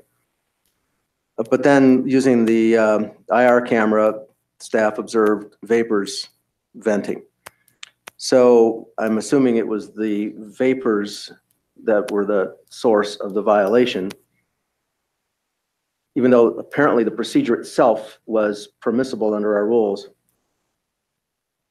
And so the violation was because of the vapors. So there was apparently some failure to contain vapors, even though the procedure was permissible. Can you explain what was not done that should have been done, number one? And number two, did you take into account the fact that this was close to a school, regardless of whether there was any actual physical harm to a person? The fact that this was done in such close proximity to a school without additional precautions being taken? That's a great question. I'd like to frame it by first stating that the violation is a violation of 912A, which prohibits unnecessary or excessive venting. That's all the guidance the rules give specifically, so staff has some leeway in terms of how it interprets unnecessary or excessive. In this instance, Crestone Peak had the ability to have a closed top tank and an ECD on site to burn off those vapors. Staff felt that in light of the circumstances, mainly the proximity to the school as you discussed, Crestone should have from the beginning used a system that would have contained those vapors given the proximity to the school. Staff felt that the failure to do so in this instance represented unnecessary or excessive venting. Something else I'd like to add is that as a result of this case and as a result of sort of the circumstances around this case, staff has begun including a provision on Form 6, which is the plugging and abandonment form in the future that I'll just read. It says that operators shall implement measures to control unnecessary and excessive venting, to protect the health and safety of the public, and to ensure that vapors and odors from well plugging operations do not constitute a nuisance or hazard to public welfare. That sentence is going to be a condition of approval on Form 6 going forward, and staff did that as a result of the circumstances that were discovered in this case. So does that mean that when an operation like this is going to be conducted, the operator has to indicate that it's close to a school or close to some other sensitive area, which would in turn potentially trigger more rigorous safety requirements? I don't know that that proximity is necessarily going to be required on the 6th, but if staff reviews it kind of in hindsight and sees that these measures weren't implemented, staff will take appropriate action in response to that COA.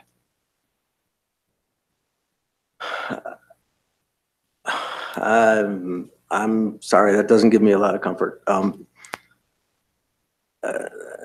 this particular matter, I guess you're saying you've done what you can do to address the specific violation, and I'll accept that, but I'm not comfortable with where this is for future operations. I don't know if the director wants to comment on it or not. I think I'd like Mike to comment on it as he's more familiar with the technical aspects of the process. Great.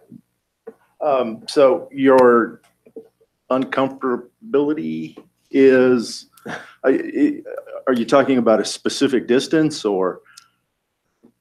I don't know. This says the edge of the playground was 75 feet from the edge of the location. It's pretty close. Well, it is, you're correct. It is very close.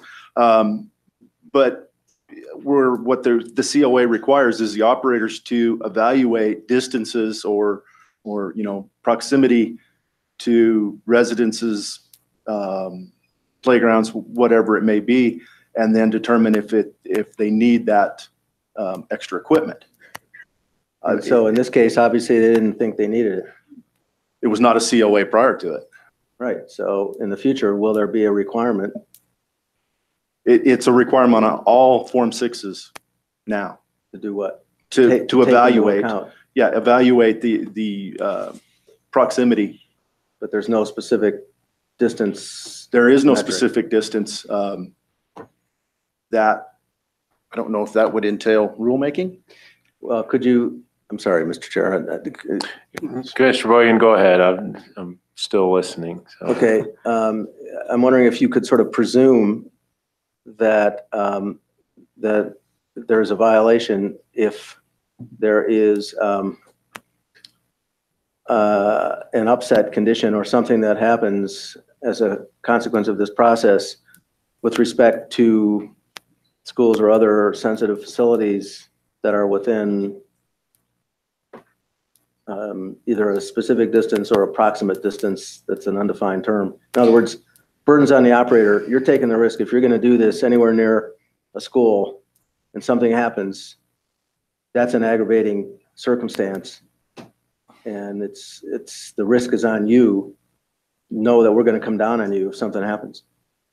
To the degree that this case would establish precedent, I'd say that's reasonable. I think that this COA would obligate operators to take into account the proximity to residential facilities and schools when they're making decisions as far as what kind of equipment they're going to use during plugging operations.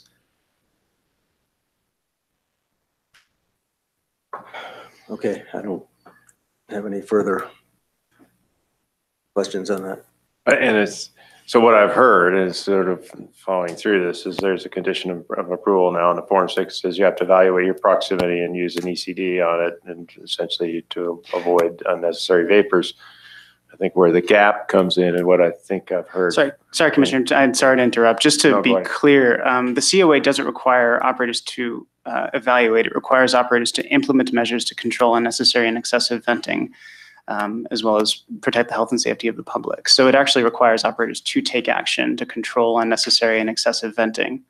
It's not just an evaluation. Sorry, but you're going to evaluate it before you implement it. And I think that's where the gap is, that it's, before I implement those measures, I have to make a decision on its proximity to a building, a school, a hospital, whatever that may be. And I'm guessing your unease over this is that there's nothing that really says, oh, well, one operator may say, I'm 50 feet from a schoolyard, that's fine, I don't have to. And the other one may say, I'm 50 feet from a schoolyard, I'm going to. That's correct, Commissioner. I mean, there does remain a certain degree of subjectivity baked into the rules. In this instance, as I said in the beginning, we're citing 912A, which is unnecessary or excessive venting. That does afford a certain degree of subjectivity. The rules aren't any more specific than that. Okay, Director, would you like to comment? I think having heard more of the dialogue, I would pose the question to Commissioner Boygan and also Chair Benton. Would it create more comfort if staff took a more proactive role in evaluating the appropriate COA for the Form 6 as opposed to something that is more less specific, and actually take a look at what's on the ground in drafting that COA? Sure. Anything you can do that increases absolutely the likelihood that adequate protection will be in place and lets operators know that it's on them. If something happens and they're close to a school and you made a wrong decision, it's too bad. It's on you.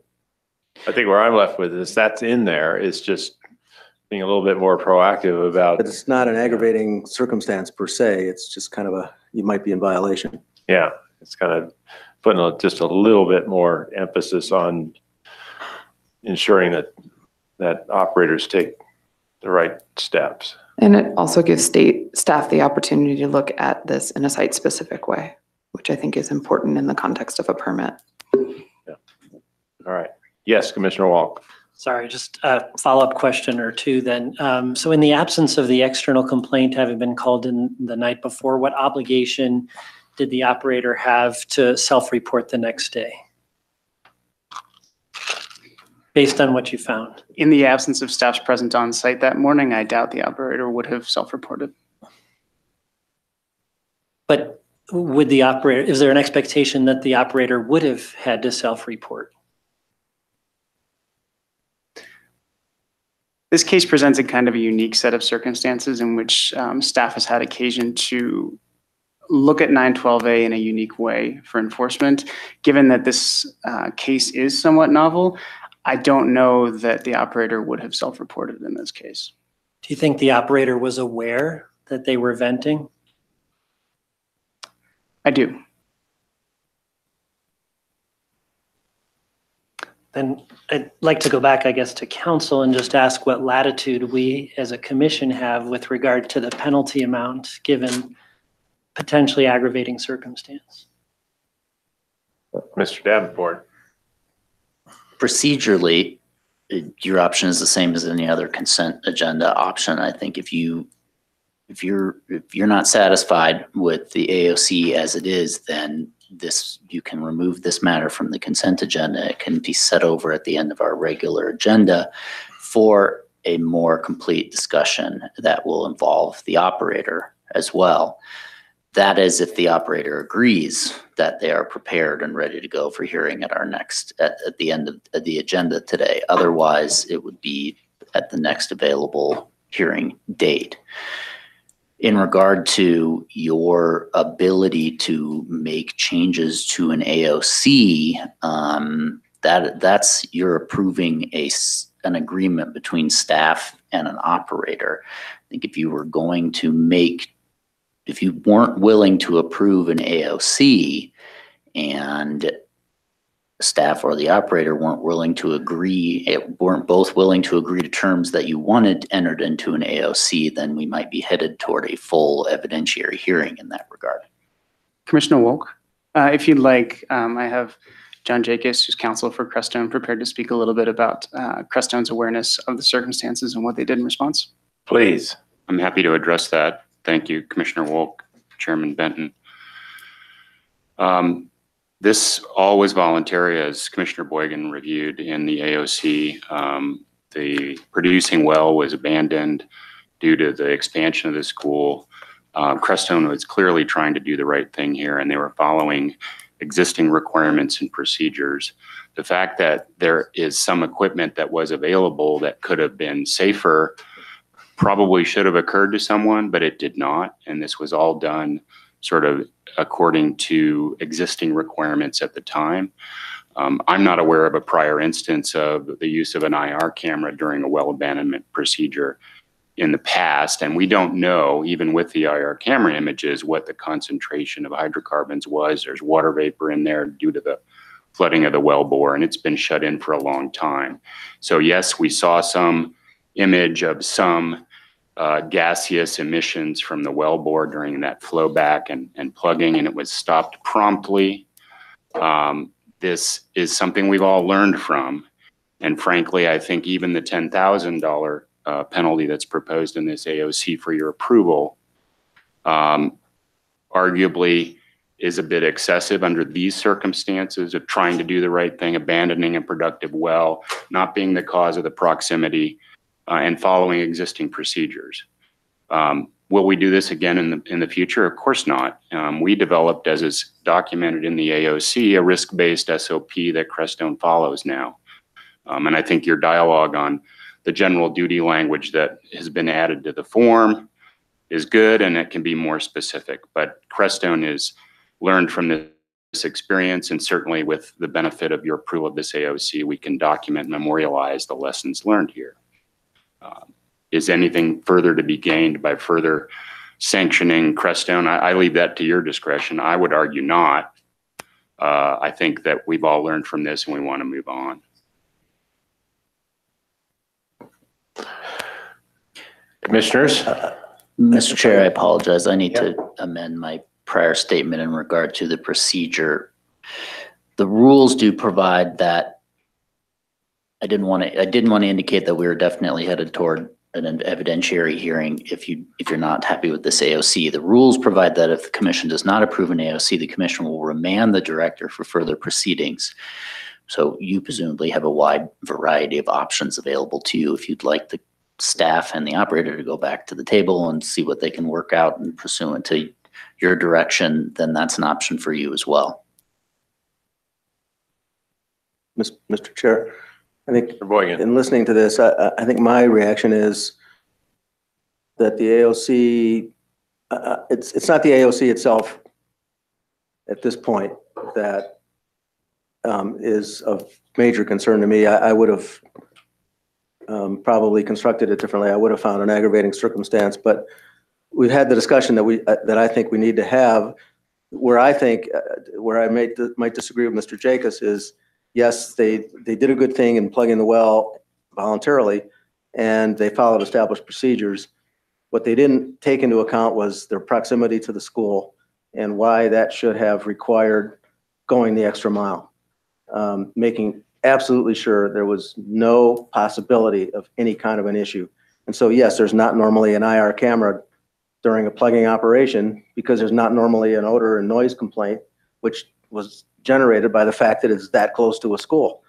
So I think as everyone has now said, we've learned from this. And so I don't know that anything further is to be gained by relitigating this matter, but I hope that we've got procedures in place to keep this from happening. Commissioner Jolly. Perhaps another lesson learned here is don't P&A a well or do some other activity that you don't need to do on a school day next to a school.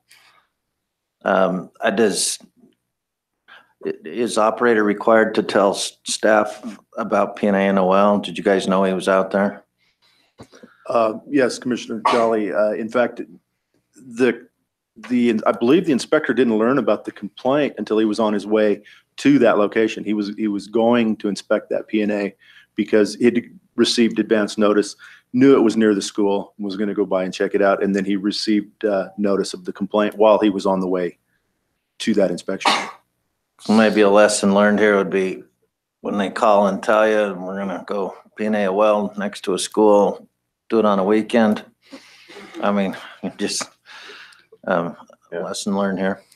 So what I heard out of that, then, regardless of whether the complaint had occurred or not, the inspector would have been on location when the venting occurred and would have caught it right away. That's correct. Okay. I would, to me, I fail to see. I mean, certainly there's some lessons learned here, and Commissioner Jolly brought up a very good point that setting this aside and having additional discussion or having a hearing, I just don't think is necessary at this point.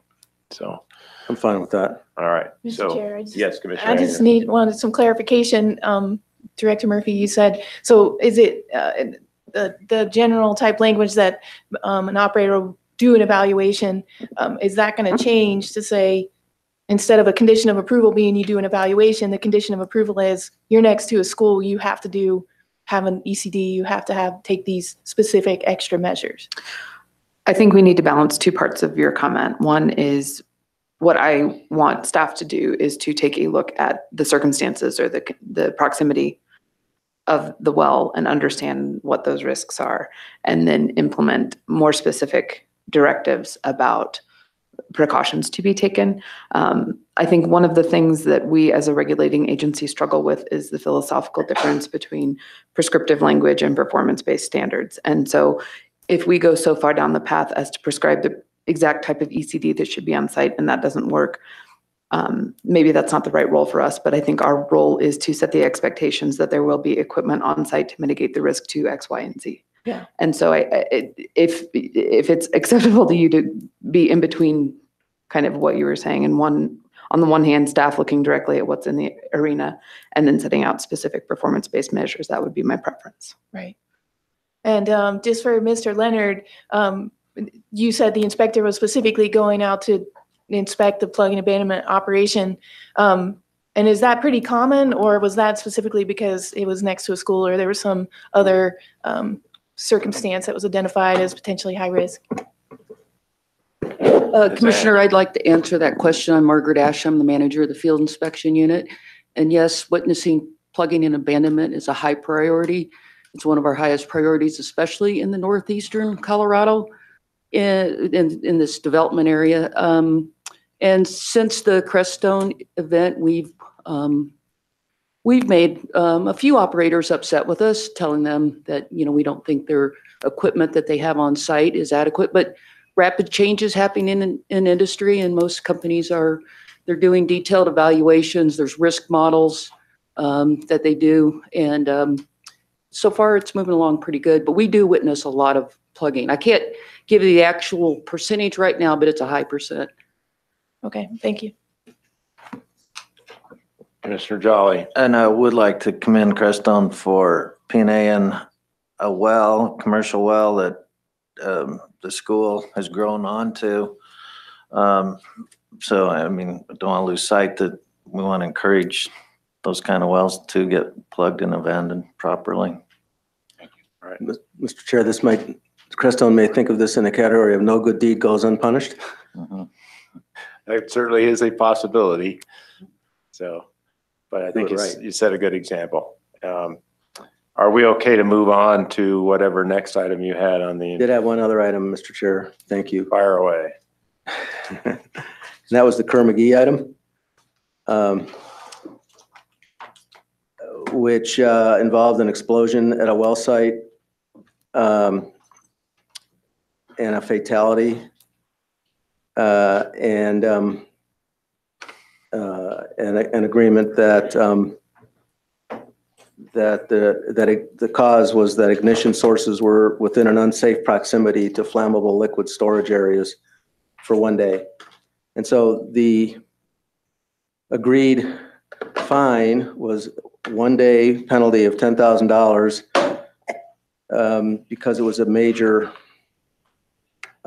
impact event, but no aggravating factors were found. And so my question is, if a fatality is not an aggravating factor, what is? I don't get a $10,000 penalty for conducting unsafe work that resulted in an explosion at a well site that killed a guy. Mr. Chair, I just wanted to voice that same concern as Mr. Boygan on this one. All right. Good morning, Commissioners. David Beckstrom, Assistant Attorney General. I represented staff in this AOC with Kerr McGee. What I'm going to say is going to echo a lot of what you heard Mr. Kirshner say earlier regarding the way that penalties are calculated under COGCC rules and the Oil and Gas Conservation Act. COGCC rules require that the violation be penalized for each day that the violation is supported by the evidence. In this instance, the violation was ongoing for a single day.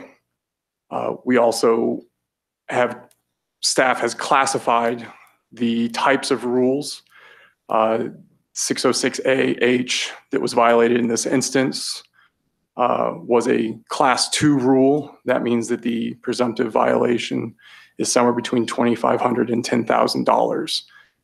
To your point, Commissioner Boygan, the resulting impacts of the violation itself are factored into the penalty matrix that's found in Rule 523 that looks at the classification of the rule and the impacts resulting therefrom.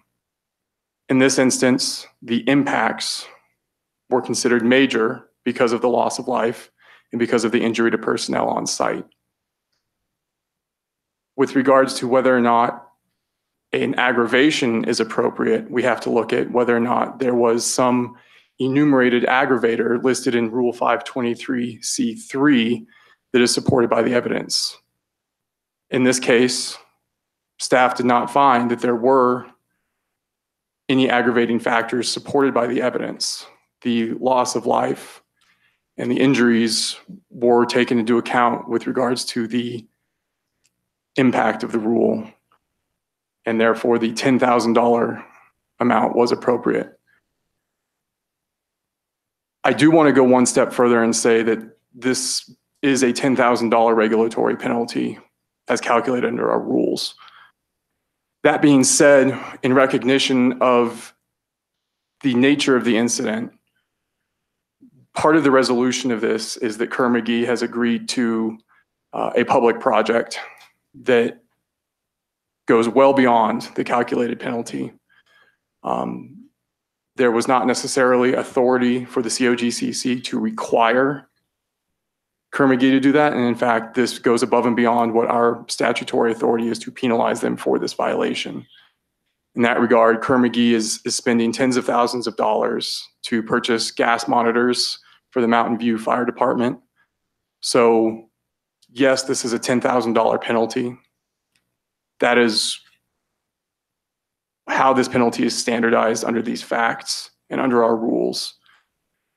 There is a tangential recognition that this was a severe incident, and for that reason, Kerr McGee has come forward to go above and beyond with that public project. Sorry, Director. I did want to add that in this arena in particular, we are working in concert with another regulatory agency, OSHA, who also investigated this incident and exercised their regulatory authority, and resulting in a fine as well. Thank you, Director Murphy. I did forget to mention that. And in fact, the OSHA investigation has been concluded.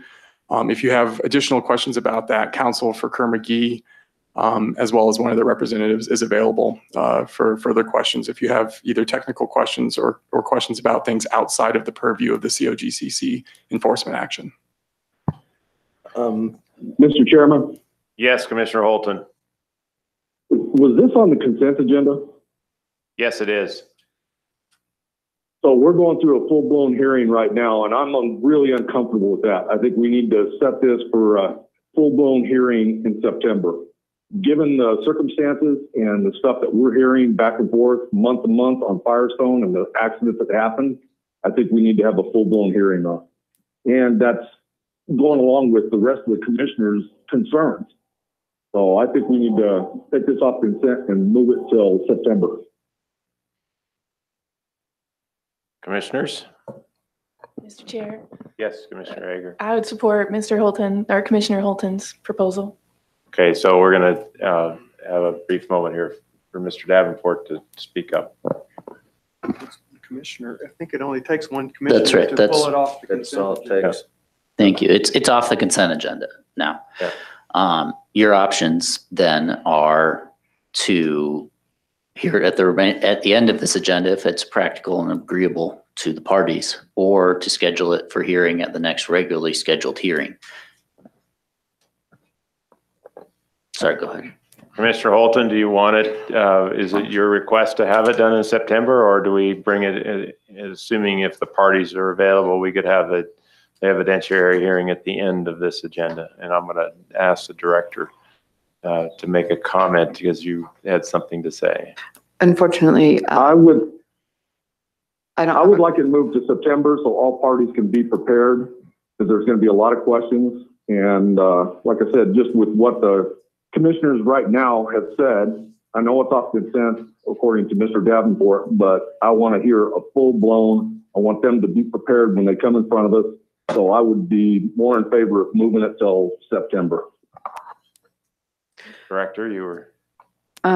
Mike, I don't have a comment. I have more of a question, and perhaps this is something I can work out with Mr. Davenport afterwards, but trying to understand what the scope of that hearing is. Is it a hearing on the AOC, or are we tearing the AOC up and starting from scratch, and staff is in its position as a prosecutor pursuing a violation? So that's a process question, and maybe it's better deferred to AAG Davenport. Mr. Davenport. There are two things in play here. One is that this matter was on the consent agenda and now has been removed from the consent agenda, and there are procedures in the rules in regard to what happens next. However, the rules also provide that if the commission does not approve an AOC, the commission will remand to the director for further proceedings. And so I do think it is your option in regard to how you want this hearing to proceed, but I completely agree with Director Murphy that it's going to be important to get an understanding from you on what your expectation is. And as I see it, there are two potential primary routes here. One, you are headed toward, you don't have any interest in approving this AOC in any shape or form the way it is right now. Or two, you just want to hear more information about this, and the AOC, in your estimation, is still a possibility, though perhaps with some minor modifications. Those are your two primary options. It is off the consent agenda right now. It's not going to be heard on the consent agenda. Correct. We understand that because Commissioner Holton's requested it, and I think we had concurrence with several other commissioners as well. Commissioner Hager. I'll try to kind of summarize my feelings. I'm not sure, I'm not going to speak for Commissioner Holton, but for me, I don't want to approve it, and I'd like to start over. But hearing from Mr. Beckstrom, I'm not sure of. I think he followed our rules, and so I think I need more time to understand what our options are. And I guess that doesn't mean that I feel like we have to start over, because I wouldn't know how to tell you to start over. I think we need to understand more of what options we have to potentially change it or make it look or make it different. Okay, and I think there was some description. My understanding is, I may get this wrong, so you can correct me, but that we could leave it as the AOC stands, and then we have a hearing to have more information as to how the staff arrived at that AOC.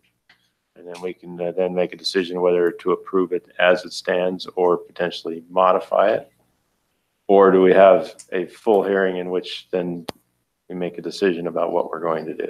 I think that's a fair description of your two options, but a little more on the full hearing. I do think an important part of your direction now to staff is going to be whether or not for you, the AOC is still on the table as a possible approval.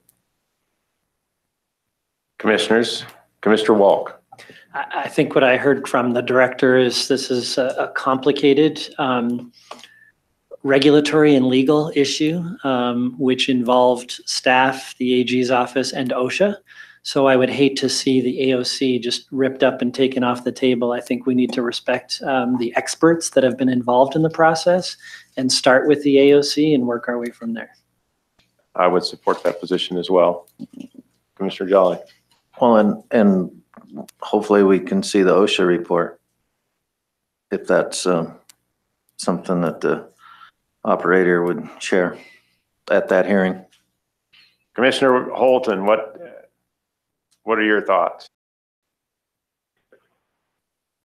The climate the way it is right now, I'd still like to go through a full hearing and have both parties completely prepared to come to the hearing in September so that we can hear it and we can decide whether it's 10,000 or it's 1,000 or it's 20,000. I mean, that's in our purview, and I don't think that we need to have this done today.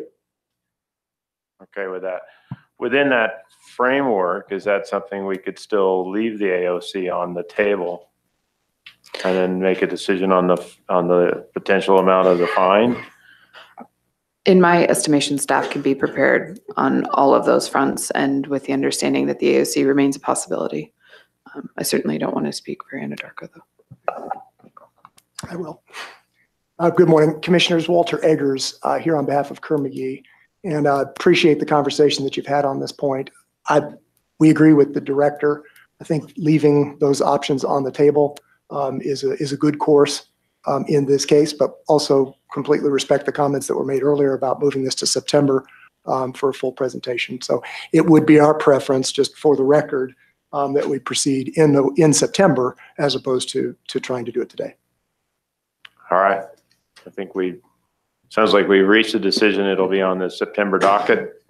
We'll have a presentation by both staff and Kerr McGee and here learn more about the OSHA report if that's possible. I'd certainly like to hear a little bit more about what you did as far as what you provided outside of to the fire district, outside of what you did with respect to the fine here within the purview of the Oil and Gas Commission as well. Commissioners. Mr. Chairman? Yes, Commissioner Holton, sorry.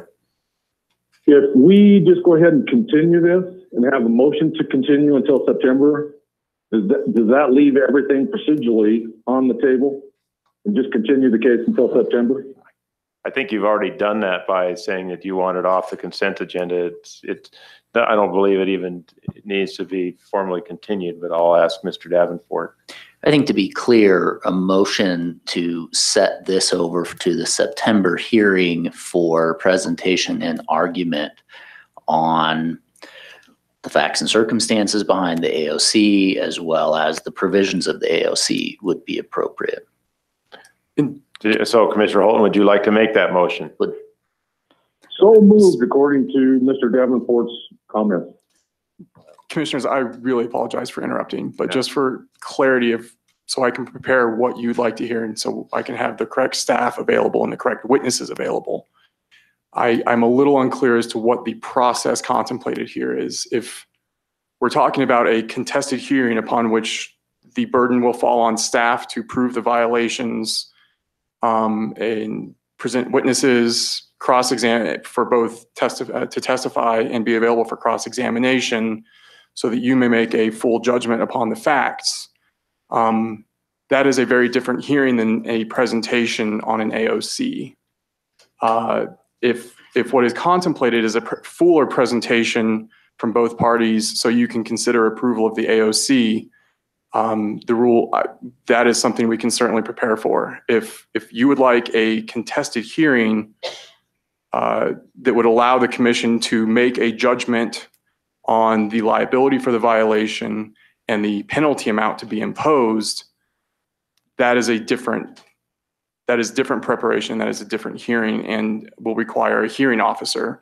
So for purposes of moving forward on that, I would think that some clarity around what the expectation is and what we need to prepare for would be beneficial for both parties. Thank you. Commissioner or Mr. Chairman. Sorry, Commissioner Hawkins, yes. And I think one of the key points that I would like to see anyway is just a little more clarification on this was a class 2 violation, which doesn't sound like a step above, didn't post their sign on their location, yet it resulted in a death. So I have some concerns over exactly how we fall into, get a death out of a class 2 violation. So that's a concern. It's just a better understanding of that. And, maybe that's going to result in changing the way we classify certain issues. And I think we want to raise awareness within the industry and the commission on, what can happen and what do we need to do to prevent it in the future. Mr. Chair. Commissioner Egger. Yeah, I agree with Commissioner Hawkins, and I guess I don't see it as a contested hearing. I see it as you presenting more detail about everything. And I think this may, something else I would like is what other options we have as a commission.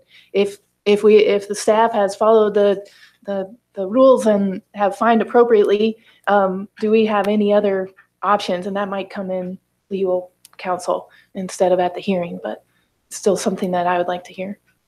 May I, Mr. Chair? Yeah, absolutely, Mr. Davenport. So again, just going to be boring about this and bring us back to exactly where we are procedurally.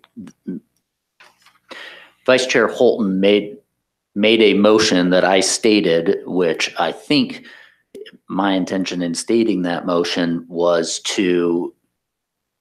for a process that was just a presentation process and was not a full-blown evidentiary hearing with staff having the burden that AG Beckstrom described to you. So first of all, I want to make it clear that there hasn't been a second to that motion yet. And so Vice Chair Holton, if that's not what you want, if you want a full-blown evidentiary hearing, then you should withdraw your motion and we can have a different motion. But if you are comfortable with the idea of just presentations from staff, the way Commissioner Egger just described it, and to get more information, then I think we can just simply have a second on your motion.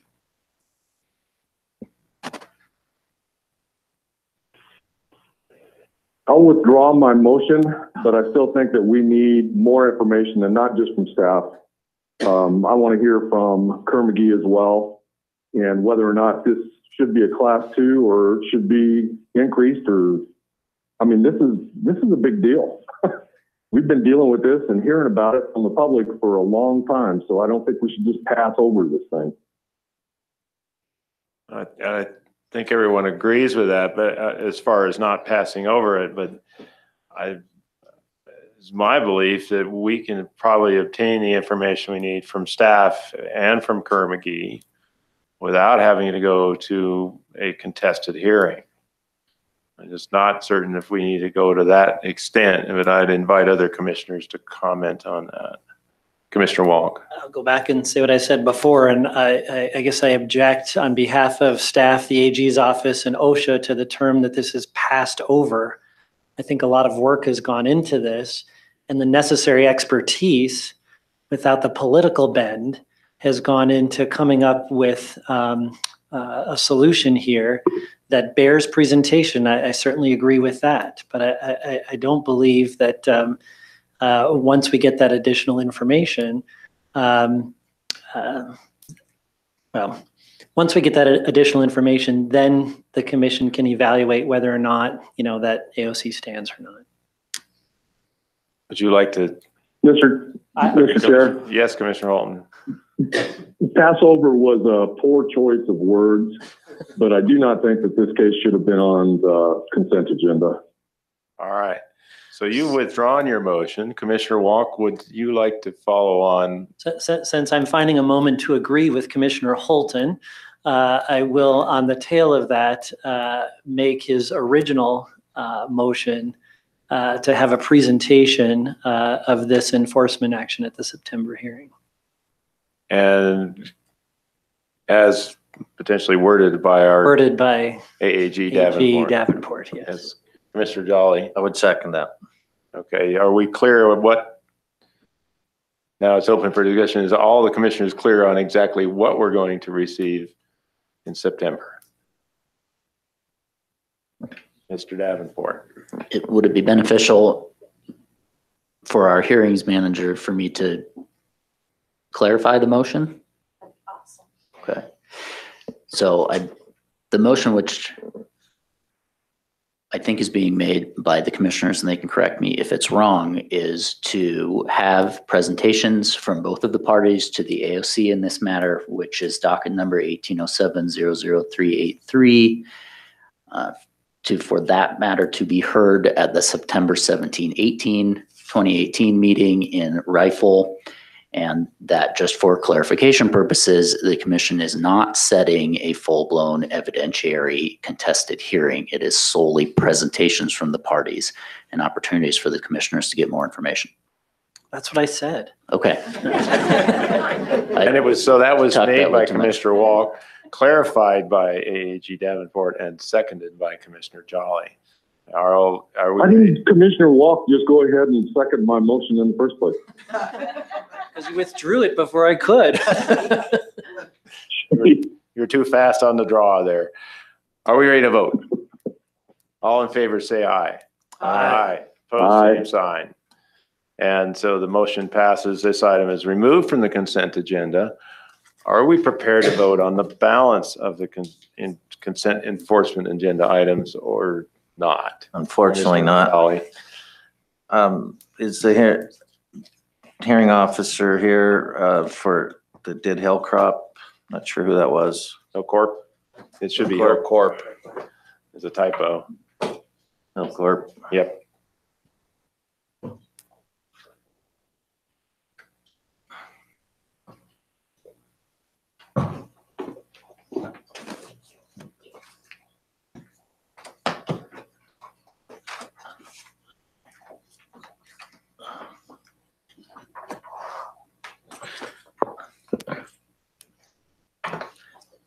Good morning, Commissioners. This is Scott Schultz with the Colorado Attorney General's Office, representing the COGCC staff in the Hill Court matter, and happy to answer any questions if possible. Thank you. Good morning. I just have a simple one. Is there any chance of getting paid on this one?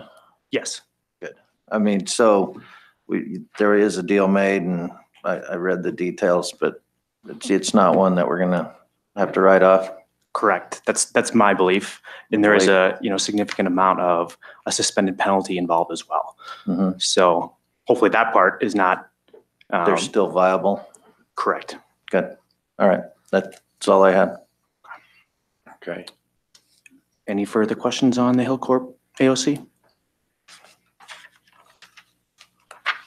All right. So are you okay with it staying in the consent agenda items? I need to make that clear. So now we have items in the enforcement group A. We have 4 items with docket number 1807-00383 removed from that list. Are we prepared to entertain a motion to approve the other 4? Commissioner Wall. Mr. Chair, over my own individual concerns about the item that I mentioned, and out of deference to the rest of the commissioners who have far greater technical expertise in evaluating the Crestone issue, I would move enforcement of the remainder of Group A. There's a motion. Is there a second to that motion? I'll second it. Seconded by, sorry, Commissioner Holton, Commissioner Boygan just got in the ahead of you there. Seconded by Commissioner Boygan. Prepared to vote? All in favor say aye. Aye. Aye. Opposed, same sign. A motion carries. Yes, Ms. Bryan. Mr. Chair, 3 matters from Group Q of the consent agenda for Great Western were pulled out and not voted on because there were questions about those, about 510 statements. I do have Jamie Jost here who represents Great Western to answer your questions. Yeah, I had not forgotten about those, but thank you again. So, yeah, because I think the questions were for the director, but are you okay with speaking with Ms. Jost? Sure. All right. Great. Thank you, Commissioners. Always a pleasure to hear from Ms. Jones. Thank you. So the 3 applications for Great Western that are up today on a consent agenda, 1804-00341, 1807-00500, and 1807-00524, actually have nothing to do with the Ivy Pad comments that were provided yesterday. These 2 spacing applications and 1 pooling application are over 6 to 7 sections to the east of the Ivy Pad location. By way of background on the Ivy Pad, Great Western is aware that there is a significant amount of concern over that location, and Great Western is working with the citizens as well as Adams County and the commission on that pad. That is a Ward Petroleum pad that was actually approved, and Great Western and Ward Petroleum did a transaction where Great Western actually acquired that location, and the location has been filed for an amended 2A because we believe that the 2A expired and they were changing certain items on the 2A. So that, I believe, is either in with the state right now or about to be in, but we do know that it's working its way through the local government process as well. That answers my question. Okay. So we can move forward with approval of this item. May I ask a point of clarification? So I Yes. guess I understood that the entirety of Q was pulled off, and so we would also need to request approval for a GMT application in 1807-00543, as well as a Noble Energy application in 1807-00623. So if we could just make sure that the full gamut of I think set I was Q is reasonably clear approved. that we were going to put all of Q back in. Okay, just wanted to So, make sure. Yeah, no, Thank we you. weren't, it was a matter of convenience. So the director didn't happen to be in the room when we discussed this. So we just pulled all of them off. So now we'll put all of them back on. Wonderful, thank you. All right, very well. So this is all the items in Group Q. We're looking for a motion, Commissioner Boygan, to approve that. I'm fine. Okay, I'll take that as a motion to approve Group Q. Motion to approve. All right. Seconded by Commissioner Hawkins. All in favor, say aye. Aye. Opposed, same sign. Motion carries. Thank you very much. Thank you.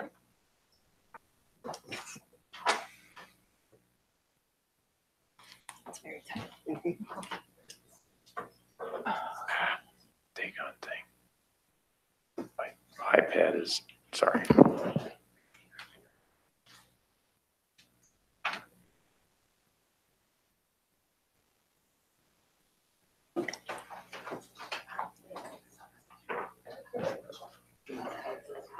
It appears, Ms. Prine, we're on to a general hearing matter.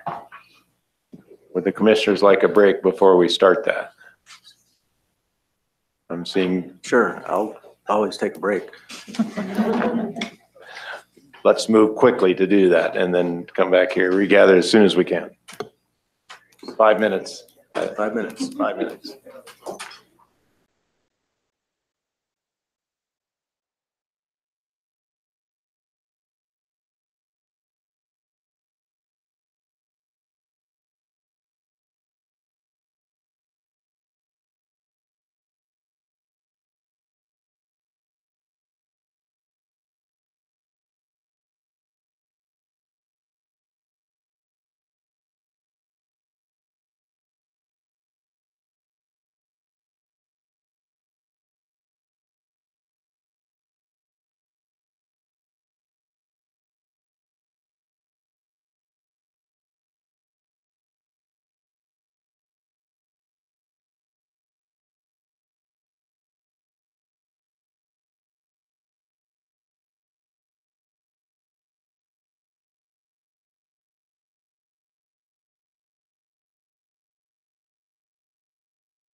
Next item, Ms. Prine.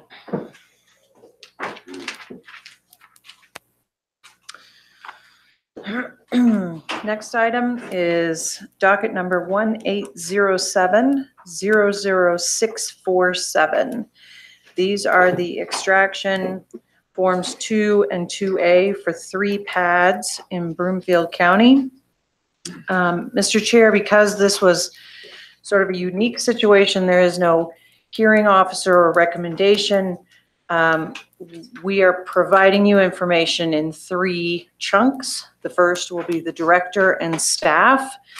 The second presentation will be from Adams County because they are intervening. And then the third will be from Extraction, who is the applicant.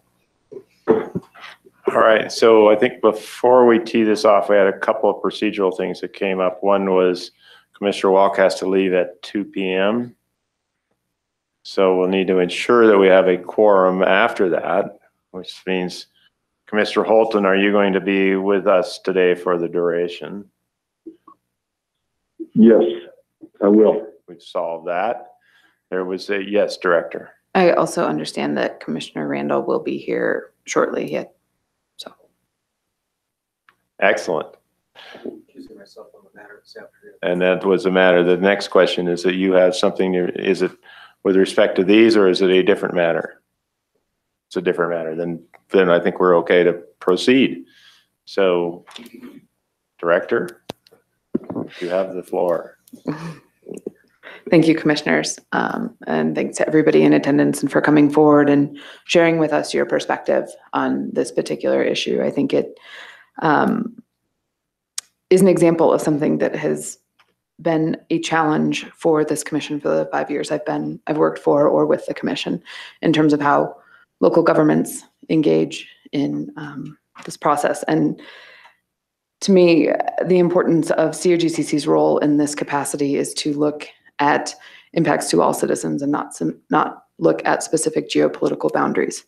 And to me, that is what staff has done in reviewing and considering the 2s and the 2As that Greg Duranlo and Rebecca Treitz will present with much more detail than I will to you what staff has done in that review and in that process. We are available to answer your questions and want to work through this with you. I think that's the extent of kind of the high level, big picture comments that I wanted to make at the outset, and then would turn it over to Greg and Rebecca to walk through the specifics. Thank you. Good morning, Chairman, Commissioners. Greg Duranlo, Environmental Manager at COGCC. With me is Rebecca Treitz, Oil and Gas Location Assessment Specialist for the region that includes Broomfield. Just for your reference, we're going to be talking about 3 locations, or location applications. They've been included in your package starting at base page 23, 144, and 245. So they're split out. I won't have too many references to those packages, so I won't make you scan through too terribly much. By way of overview, the pads that we are looking at are the Northwest A pad, Northwest B pad, and the Interchange A and B pad, which is a combined pad. I think by this point, you all are fairly well aware of the situation and some of the background. I guess I would also like to thank the commenters today because I think they've teed a lot of this stuff up nicely for you, and I certainly appreciate the concerns expressed. Zooming out a little bit further, these pads in this development is a part of a larger development for extraction. Includes, as you're aware, the Livingston pad, the United pad, up north and in Weld County or adjacent to Erie is the Coyote Trails pad.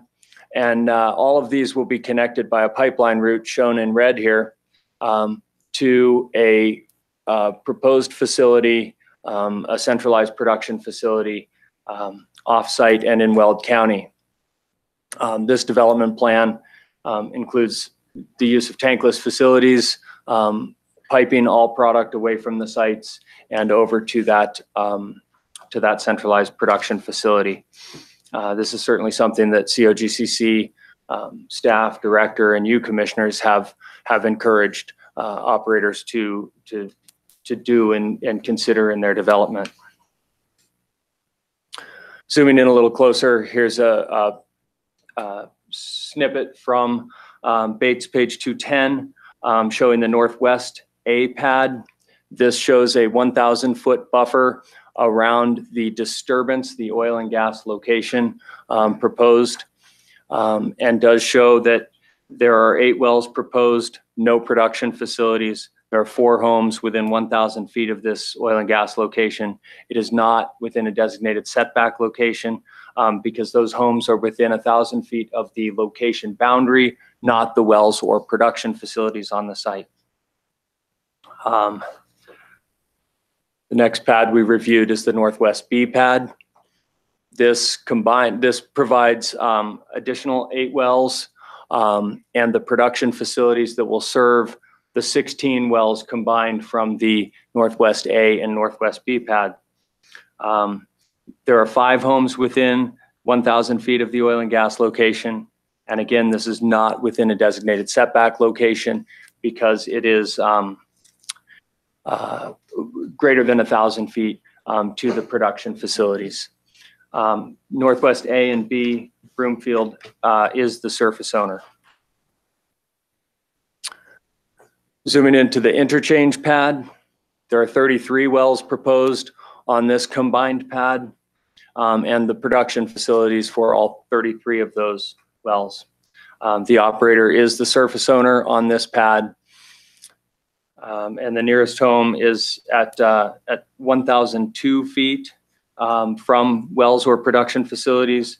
And there are 5 others just over 1,000 feet as well. Still, it remains not a designated setback location. All of these locations, well,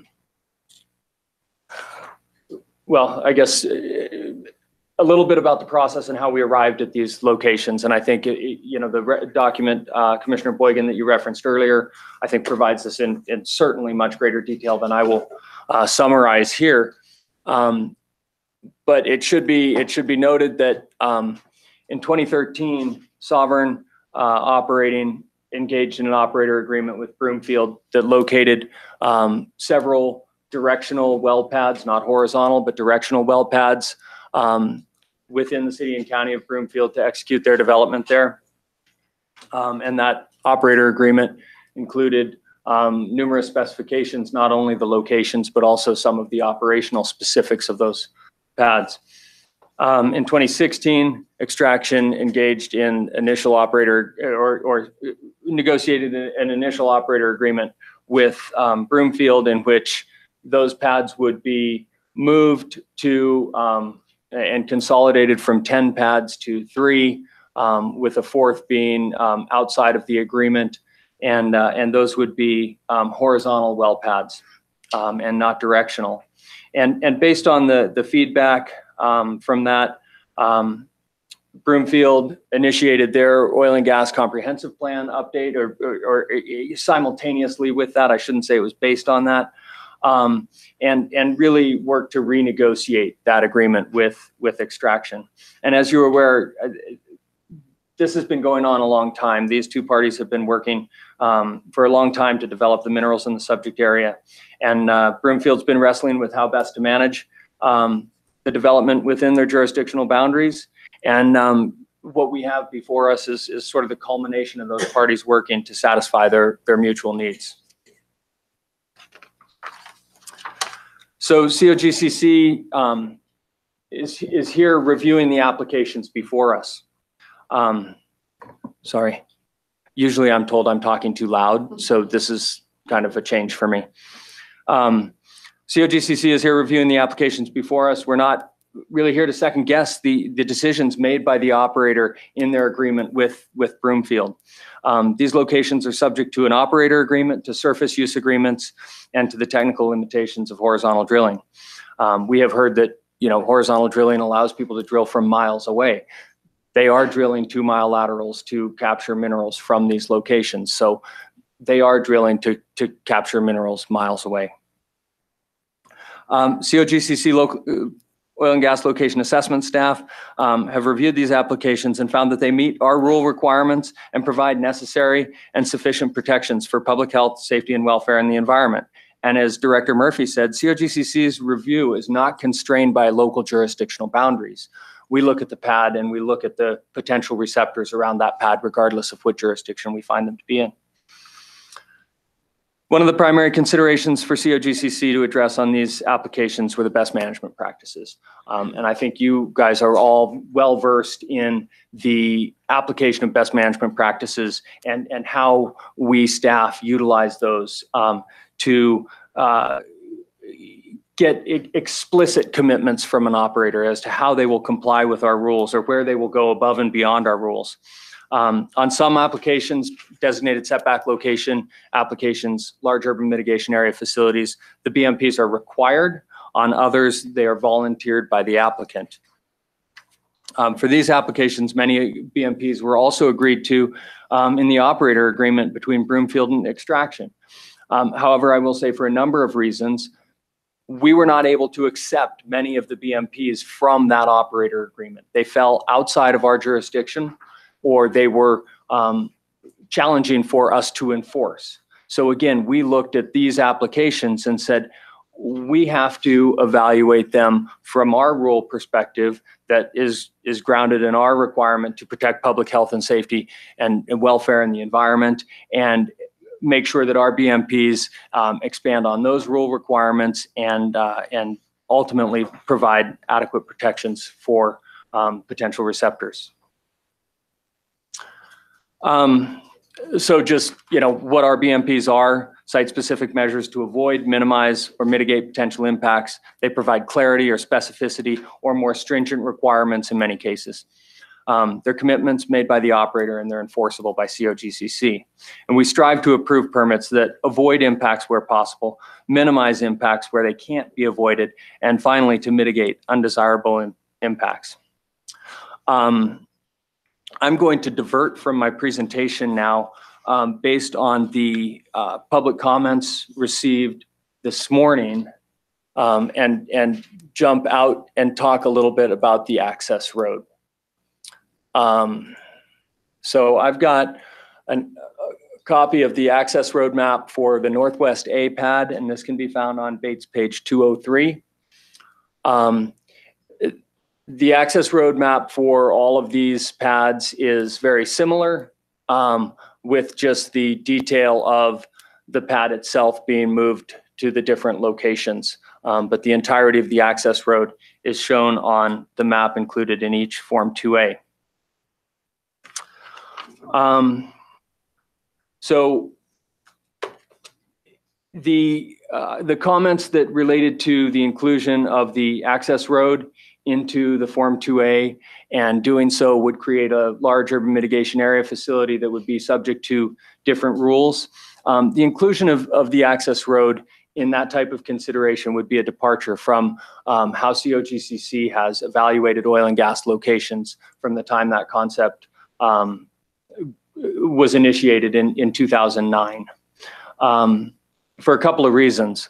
One is that the access point from private property to a public road is governed by local jurisdictions. We do not have the authority to approve the access point to a local road. And historically, COGCC has given deference to surface owners when locating roads. It's been a sticking issue for a long, long time in oil and gas, where the surface owner wants the roads, and we have tried to encourage the operators to put those roads where the surface owner wants them to minimize the impacts and disturbance to the surface owner's use of their land. Further, the Form 2A, when the rules were established, did exclude roads from requiring a Form 2A. While we do require an access roadmap, it's not part of the, a road in itself isn't subject to the 2A requirements. So for those reasons, we have not included it as part of the oil and gas location since we have defined that term. One thing that we have learned is that the access road has been realigned. This eastern portion between the Northwest A pad and Huron has been moved so that it turns north, parallels the Northwest Parkway, and then turns south again and accesses Huron at this given access point. So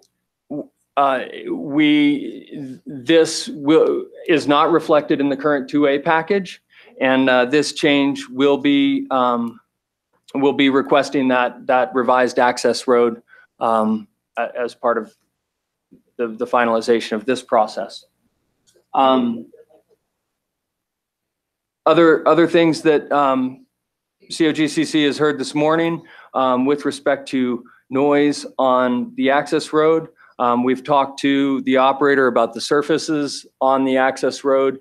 The surface and construction of the access road will be road base, compacted road base with recycled asphalt on top. That durable surface will reduce noise and reduce dust from the access road. Other things that COGCC can work with the operator on is to reduce restrict idling of diesel trucks on the access road, and ask the operator to provide a best management practice to eliminate the use of Jake brakes on the access road. The operator is also committed to providing traffic control personnel at this Huron access point. One other thing regarding lights on the access road, we recognize that those will be a disturbance, and the operator can place berms, hay bales, and other temporary means to prevent lights from shining into residential properties. Those are a very nimble tool, so they can be moved and adjusted as necessary. They're also a very effective tool for managing that light nuisance.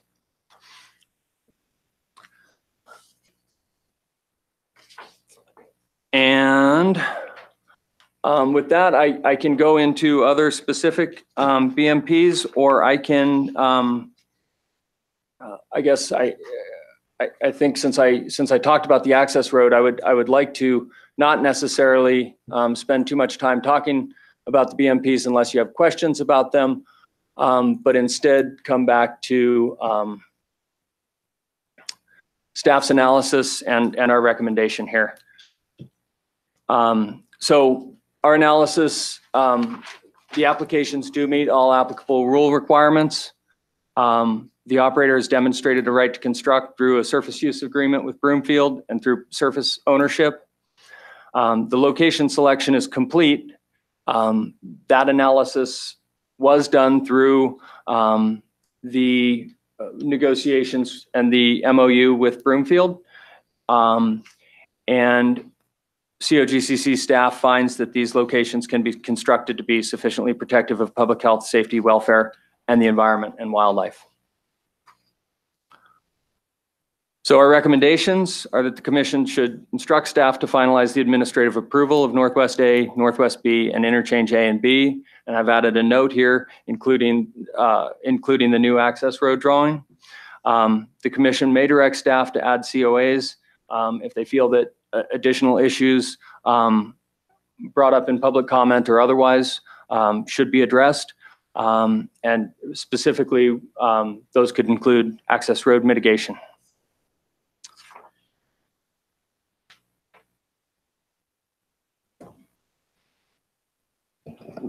And that's all we've got.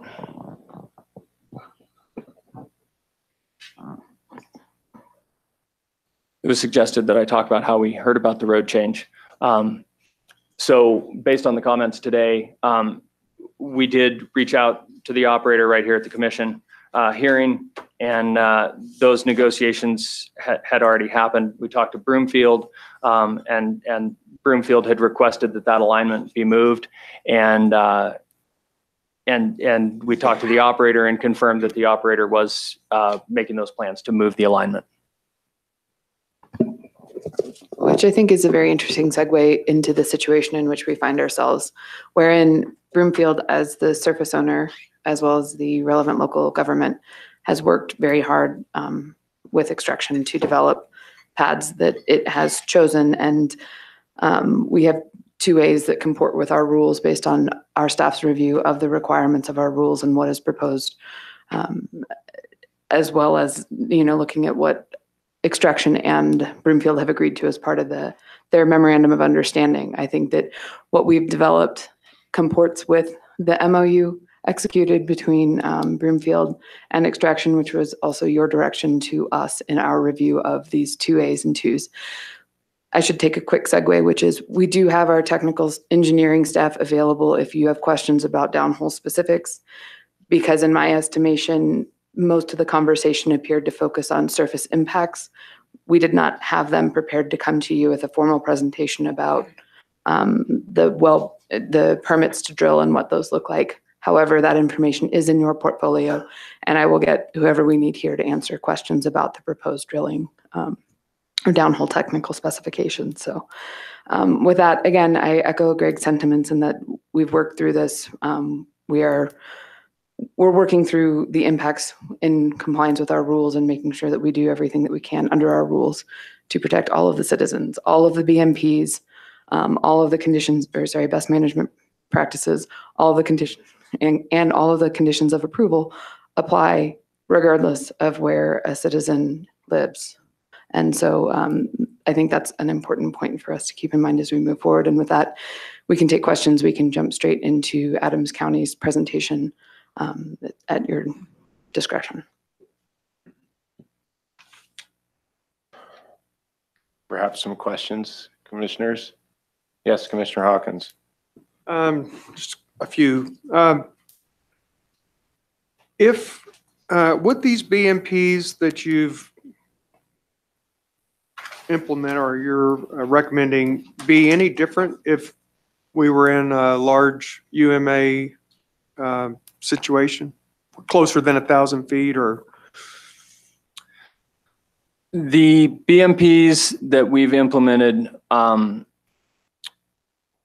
largely parallel those included in 604. The Northwest B pad is a buffer zone location, and did I misspeak when I presented that? You should have kicked me harder. The Northwest B pad is a buffer zone location. There is a building unit within 1,000 feet of the production equipment on that pad. Because it's a buffer zone location, it does have all the 604C mitigation requirements and best management practices. Those are pretty much paralleled throughout. If they fell within a large urban mitigation area, there would be some additional requirements on those. So yes, a large urban mitigation area facility would come with more rule required best management practices.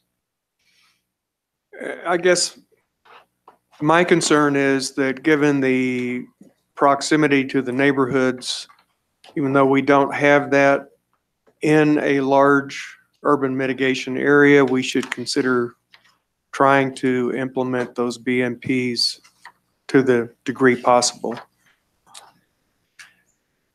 Primarily the ones that are missed kind of fall in the notification section. There are some berm construction requirements that would be required. However, with a tankless facility, that wouldn't be applicable anyway.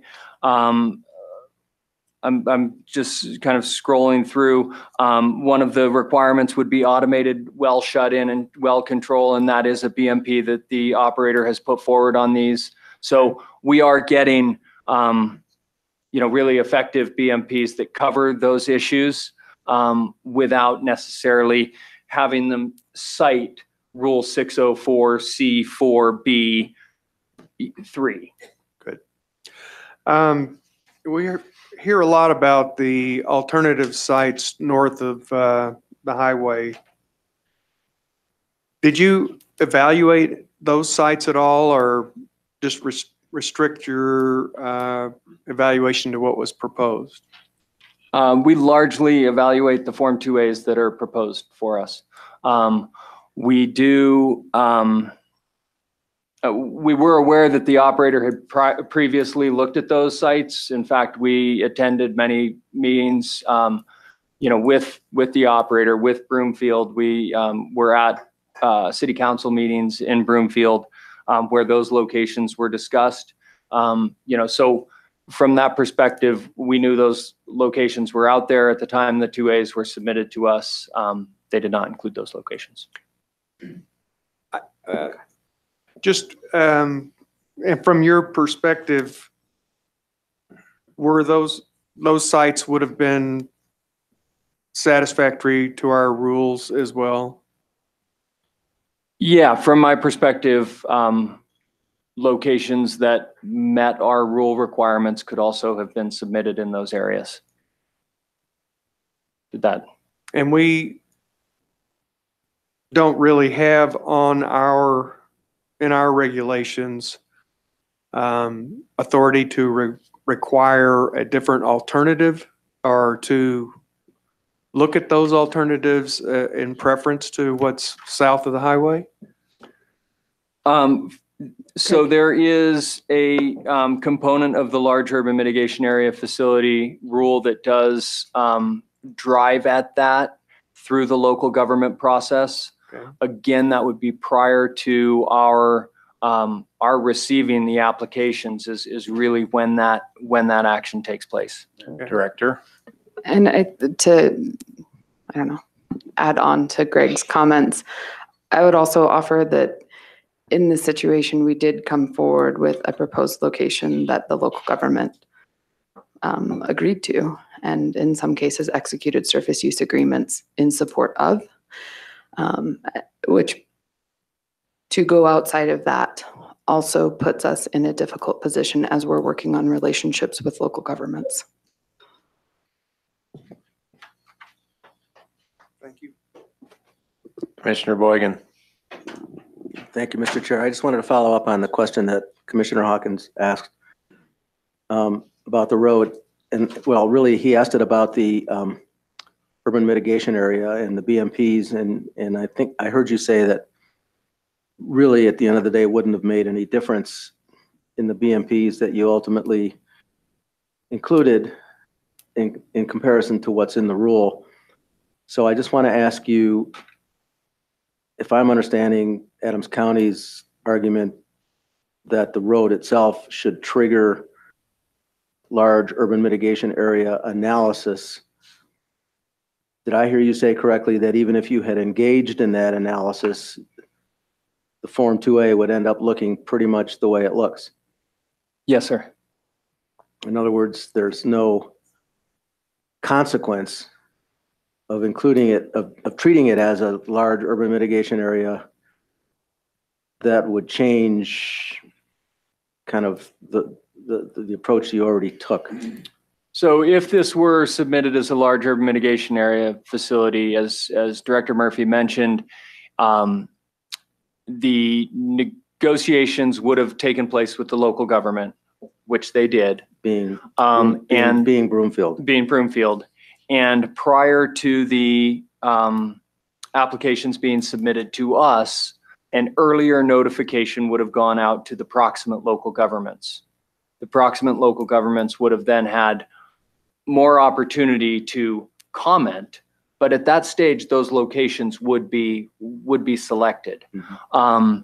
So hopefully then the proximate local government's comments would have been much more related to best management practices, what mitigation measures are being done. Is there anything you could do to move that road further north, for example? And we have been able to achieve what we believe would ultimately be the same outcome.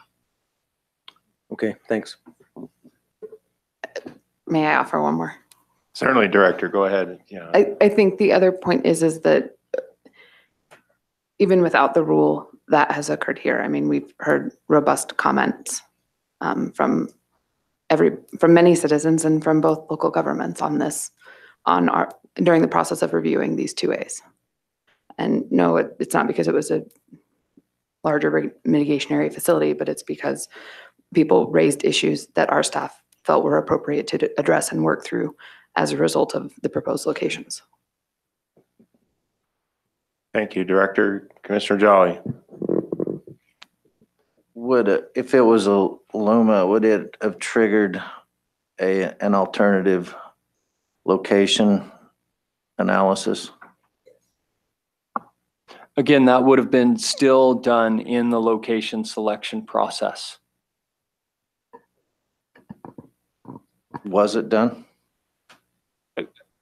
The operator worked extensively with the local government to select the locations. Broomfield. But I mean, a technical or legitimate sanctioned, what does one look like? Our rules don't have a requirement that specifically defines an alternative location assessment.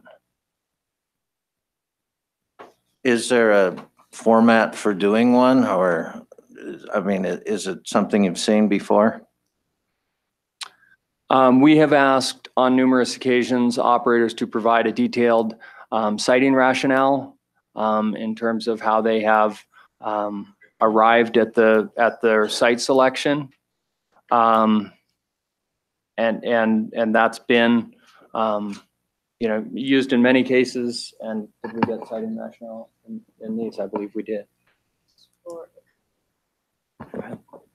For Northwest B, as in a buffer zone, Extraction did submit a siting rationale, which, sorry, I don't have the Bates number for it, but it is a part of the 2A for Northwest B.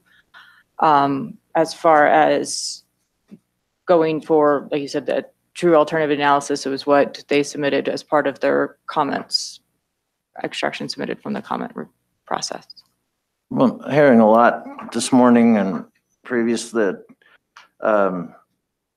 there was a site that, well, I'm hearing a lot that we're hearing from the local government, which I guess means Broomfield here, not Adams County.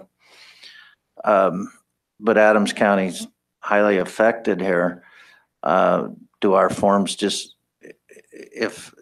do we just not even acknowledge that there's a property line and it's shoved up against Adams County with our rules?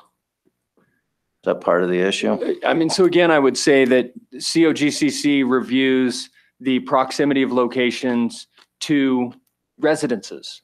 Whether those residences fall within Broomfield or Adams County, it doesn't necessarily affect our review of the proximity of the oil and gas location to those residences. So in the 2A process, you mean? Correct. But not in the site selection of where the surface use location is. Correct, and that was debated extensively during the large urban mitigation area facility rules and how that would be incorporated. And the rules did not give a non-jurisdictional local government standing in that matter. The rules give them sort of advance notice, but recognize that there is a jurisdictional authority over land use in one municipality or one county versus another. There's a lot of claims here that there was a superior location that everybody was on board with about a year ago. And all of a sudden that just changed one day in September. And I'm just trying to figure out how that happened. It's probably before it got to the 2A process, but how that was overlooked, or, I'm still just trying to figure out how that happened. And I didn't see anything in your presentation that acknowledged or showed where that site might be, just for our benefit of maybe knowing what it is a lot of these people are talking about. Director. Thank you. I think we can try to find something in other presentation materials that would show the other sites. I think I was going to say, I think perhaps we can ask Extraction to to maps. address that issue as well. I think. And so I think. Yeah, and that might be the place to do that out.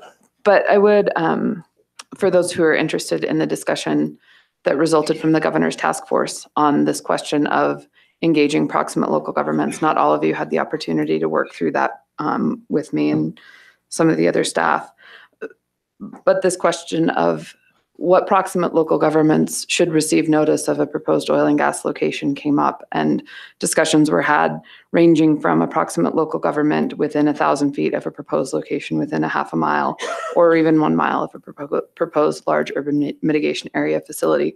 Ultimately, the commission declined to require that type of advanced notice for these types of facilities, and instead elected to, as Greg noted, provide notice that a facility was going in enough time that the proximate local government and its citizens could participate in the 2A process to have the types of conversations that we're engaged in today. And for anybody who happens to be listening or is a super lawyer geek like me, that's in our statement of basis and purpose from the governor's task force rulemaking on page 13. There's a couple paragraphs about that dialogue and that ultimate decision by the commission that I think is helpful.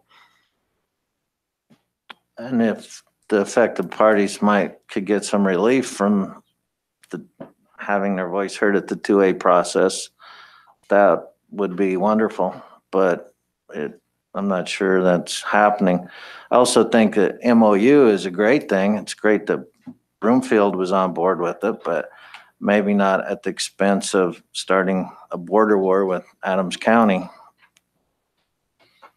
So I just want to put that thought out there for the time being. I would be interested in seeing the site for my own curiosity that people seem to be on board with about a year ago. I want to provide clarification, if I may, regarding the alternative site analysis question. And I'll read to you from the rule 305 big A B2. So if these were a large urban mitigation area location, the notice of intent to construct would have been required to include a description of the siting rationale for proposing to locate the facility within the urban mitigation area, including a description of other sites considered and the reasons such alternate sites were rejected. So that is the reference to an alternative site analysis. It is not required for a buffer zone or designated setback location or an urban mitigation area site that is not a large urban mitigation area facility. And the nuance there is just the size of the facilities that would be in that urban mitigation area. So there is a requirement for a siting rationale with a description of alternatives considered. So that has been referred to as the alternative site analysis. And where's that at? Rule 305 big A little b 2. Page 300-12.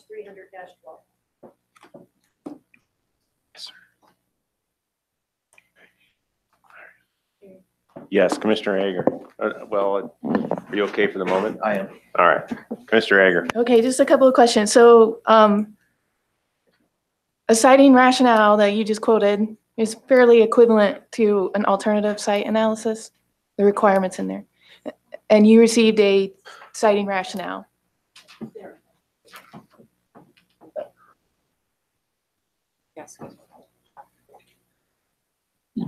Yes, but it doesn't go as far as the 305 big A requirements. It is a rationale that explains the site selection. But it doesn't look at other sites. It just says this is why we chose site Correct. A. Right. Okay. Is that In the citing rationale that's required, go ahead. Okay, so in the citing rationale, for both 604 C2E as well as for the large urban mitigation, many times we will not receive specifics for, we looked at this lat long, or we surveyed this area, but we will, moving north was going to put closer to a different neighborhood or a sensitive area for wildlife or water. We do look at surface use agreements and the land use for agricultural versus rangeland, and economic impacts that way, as well as land impacts as well. And as you said, looking at sensitive receptors. Okay, thank you. And so for these well pads, and there's 6, correct? 6? Before us are the Northwest A pad, the Northwest B pad, and the interchange A and B, which has 2 pads. So I would, or 2 well areas. I mean, I would classify that as 4 well pads. The wells are grouped on the interchange, and which makes 4 groups of wells. There's 3 oil and gas location assessments in front of us. Okay, so I guess, were they submitted together, the citing rationale, or do those come in piecemeal? You get one and you look at that one, and then you get the second one and you look at that one? I mean, we consider each application on its individual merits, and in this case, we also considered the whole package. I mean, Okay. all of them together. And so at what point, and I don't know if you're the right person to ask this, it might be engineering, it might be the director. At what point are we looking at those packages and so having some comfort level that this is, what is a well pad location? What is a well pad? And should we have fewer sites? Should we have 4 pads instead of 6, or should we have 3 instead of 6? Does that occur in any of this process, especially when we're looking at citing rationale versus an alternative? I'm trying to get to some point of how similar was this citing rationale or the process that we went through to the alternative site analysis. Sure. So one of the tools we use for that is our map, and we look at where the well bores are laid out and how the operator is reaching the minerals. And is it reasonable to reach those minerals from here, there, or elsewhere? And the way the operator has laid these wells out in terms of, reaching over to the other side of I-25 and going north, reaching west of the Northwest A pad and going south, all of those, all of those things seem like these wells are reasonably distributed in that area. So at what point do we, what I hear a lot today and look at the 510 statements is the word shoehorn. And at what point do we find comfort that these aren't piecemealed together to avoid a large urban mitigation area? Do we look at that? Do we have anywhere in our rules that allow us to say, maybe we need to consider fewer well pads? So we looked at the Northwest A and B pad, that one, why was that split apart? And if it were combined, would it create a large urban mitigation area facility? And based on the building count for buildings within 1,000 feet of the edge of the oil and gas location, it would not fall into a large urban mitigation area facility based on the design of the pads.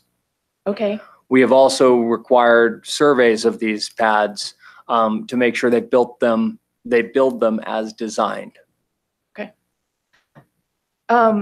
Okay, so switching gears here a little bit, the road, there's more than one surface owner of the road access, or where the access road is going to be? There are 2 surface owners. One is Extraction and the other is the County of Broomfield. Okay. So I wasn't clear, you went over and we talked about the access road a little bit and some hay bales. Do you have specific BMPs for the access road? So I would ask you, the commissioners, to direct us to finalize specific BMPs for the access road. I've given you sort of a smattering of some of the things that we've discussed this morning with the operator, and I think we could finalize those in detail on the Form 2A. Okay, so as it currently So exists there are some best management practices on the regarding the access road, dust control, some things, speed restrictions, some things like that. But I think there's other things that we can do specifically based on some of the comments that we heard today. Okay, I guess that sort of answers my question, but it sounds like you might massage these or change them related to comments. Is it going to change based on this new configuration? Do you need that new configuration in a map to help you understand what BMPs to apply? We absolutely need an accurate access roadmap. So the changing alignment of the access roadmap requires a new attachment to each of these Form 2As. Okay, so tell me how that process works when they update that and it goes into the Form 2A. Is the general public allowed to click on the 2A and see that and then comment again? Changing an attachment doesn't reopen the comment period, No. but certainly the general public is allowed to review that, and they will. They won't be able to comment. Not by rule does that reopen the comment period. Okay. And then going over to comments, can you give me, and just a crazy number is fine, an estimate, how many public comments did you get on the Form 228?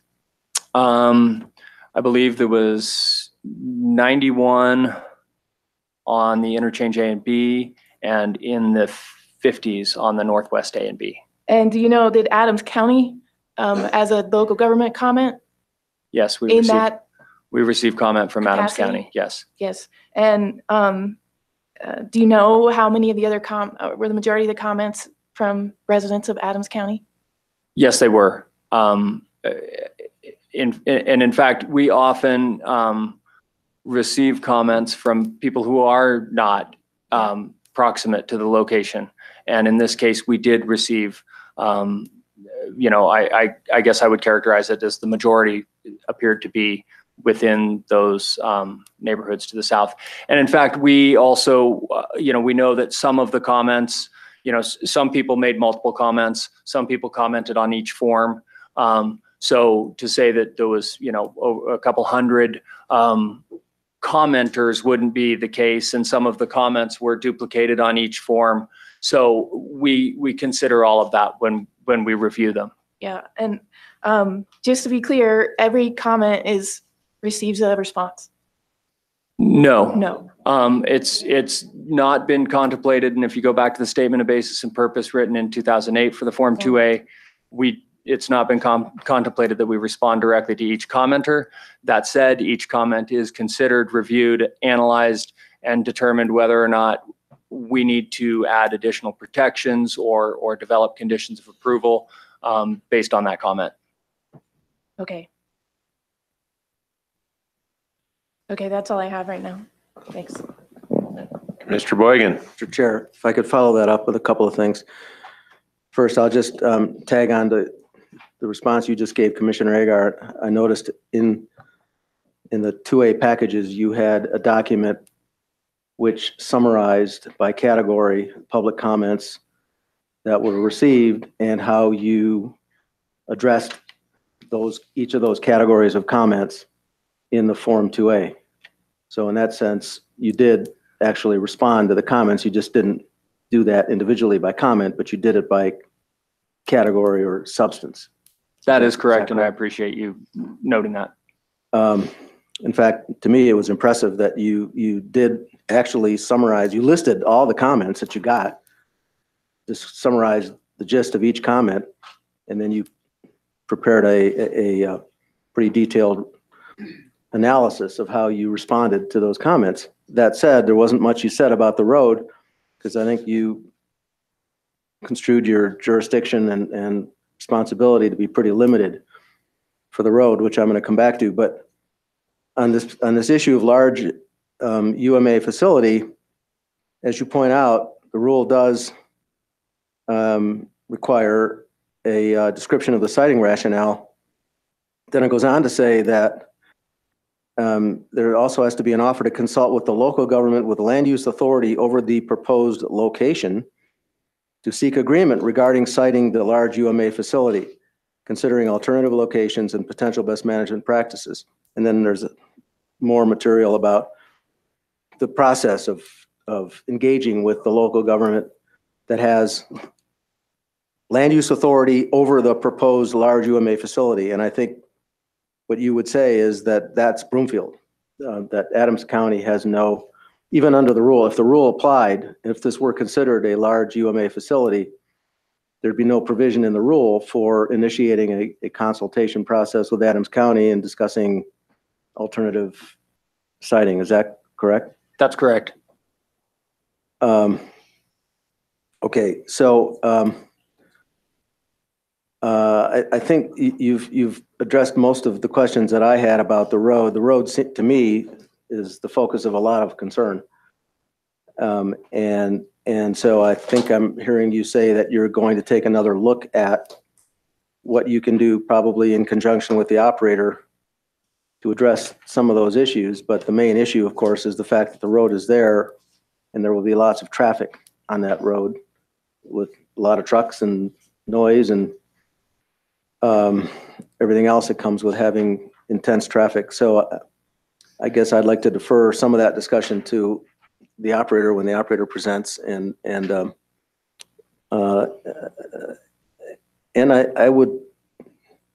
know if the plan is to have Broomfield talk to us today, but if there's a representative from Broomfield, I'd like to hear Broomfield in general about this whole process. If I might, Commissioner Boygan, regarding the traffic on the road, I would also like to point out that one of our considerations with respect to traffic on the road is that the operator is committed to fluids takeaway via pipeline. So long-term, the traffic on that road will be a pickup truck a day type of thing. That's after the wells have been drilled and completed. Absolutely, yes. It is. There's no question that there will be intense traffic on that road during the drilling and completion. May I? Thank you. And how long will that drilling activity take place? We should ask that question of Extraction. All right. I have another one, but go ahead. No, I was just kind of responding to Commissioner Boygan's comments that, just kind of for clarification, and you may have already looked at this, but a large UMA is 8 or more wells with some number of tanks. I forget the exact number, but it's if the location is within 1,000 feet of 22 homes, occupied buildings, or 11 in a semicircle. And the issue in this case, which our rules don't really cover, is that all those homes, even though we're not quite at, they're a foot or two or 10 feet or whatever away from meeting that, all of those homes are in a different county than the surface site. So the people that are being impacted, even under large UMA, would be in a different county. And that's... I think there's a response to that, Director, because we don't parse it by county for our rules. Go ahead. That's it to me, is we're looking at what's in the vicinity of a proposed location and mitigating. We would mitigate, but we wouldn't be necessarily required to contact the local government that's outside of where the site is located. There's not a notification requirement. That being said, from my perspective, that neighboring jurisdiction has been very involved and engaged in our process. I'm just saying, it looks to me like there's a gap. And if the impacted homes are in a local government or jurisdiction that's not where the site is, there could be a gap there. You don't think so? No. No? I guess I would refer back to the rulemaking on the large urban mitigation area facility rules. I mean, that was discussed in detail at that time. Mr. Chair. Yeah. Maybe one point of clarification that might help is, I think the presentation has said, as far as site assessment and mitigation, doesn't matter. We don't see boundaries, we look at it, but what might be lacking with the fact that this isn't a large urban mitigation area is some notifications and engagement. Can you run that by me one more time? Sorry, was thinking at the same time, and that As was far just as, too much for me to do.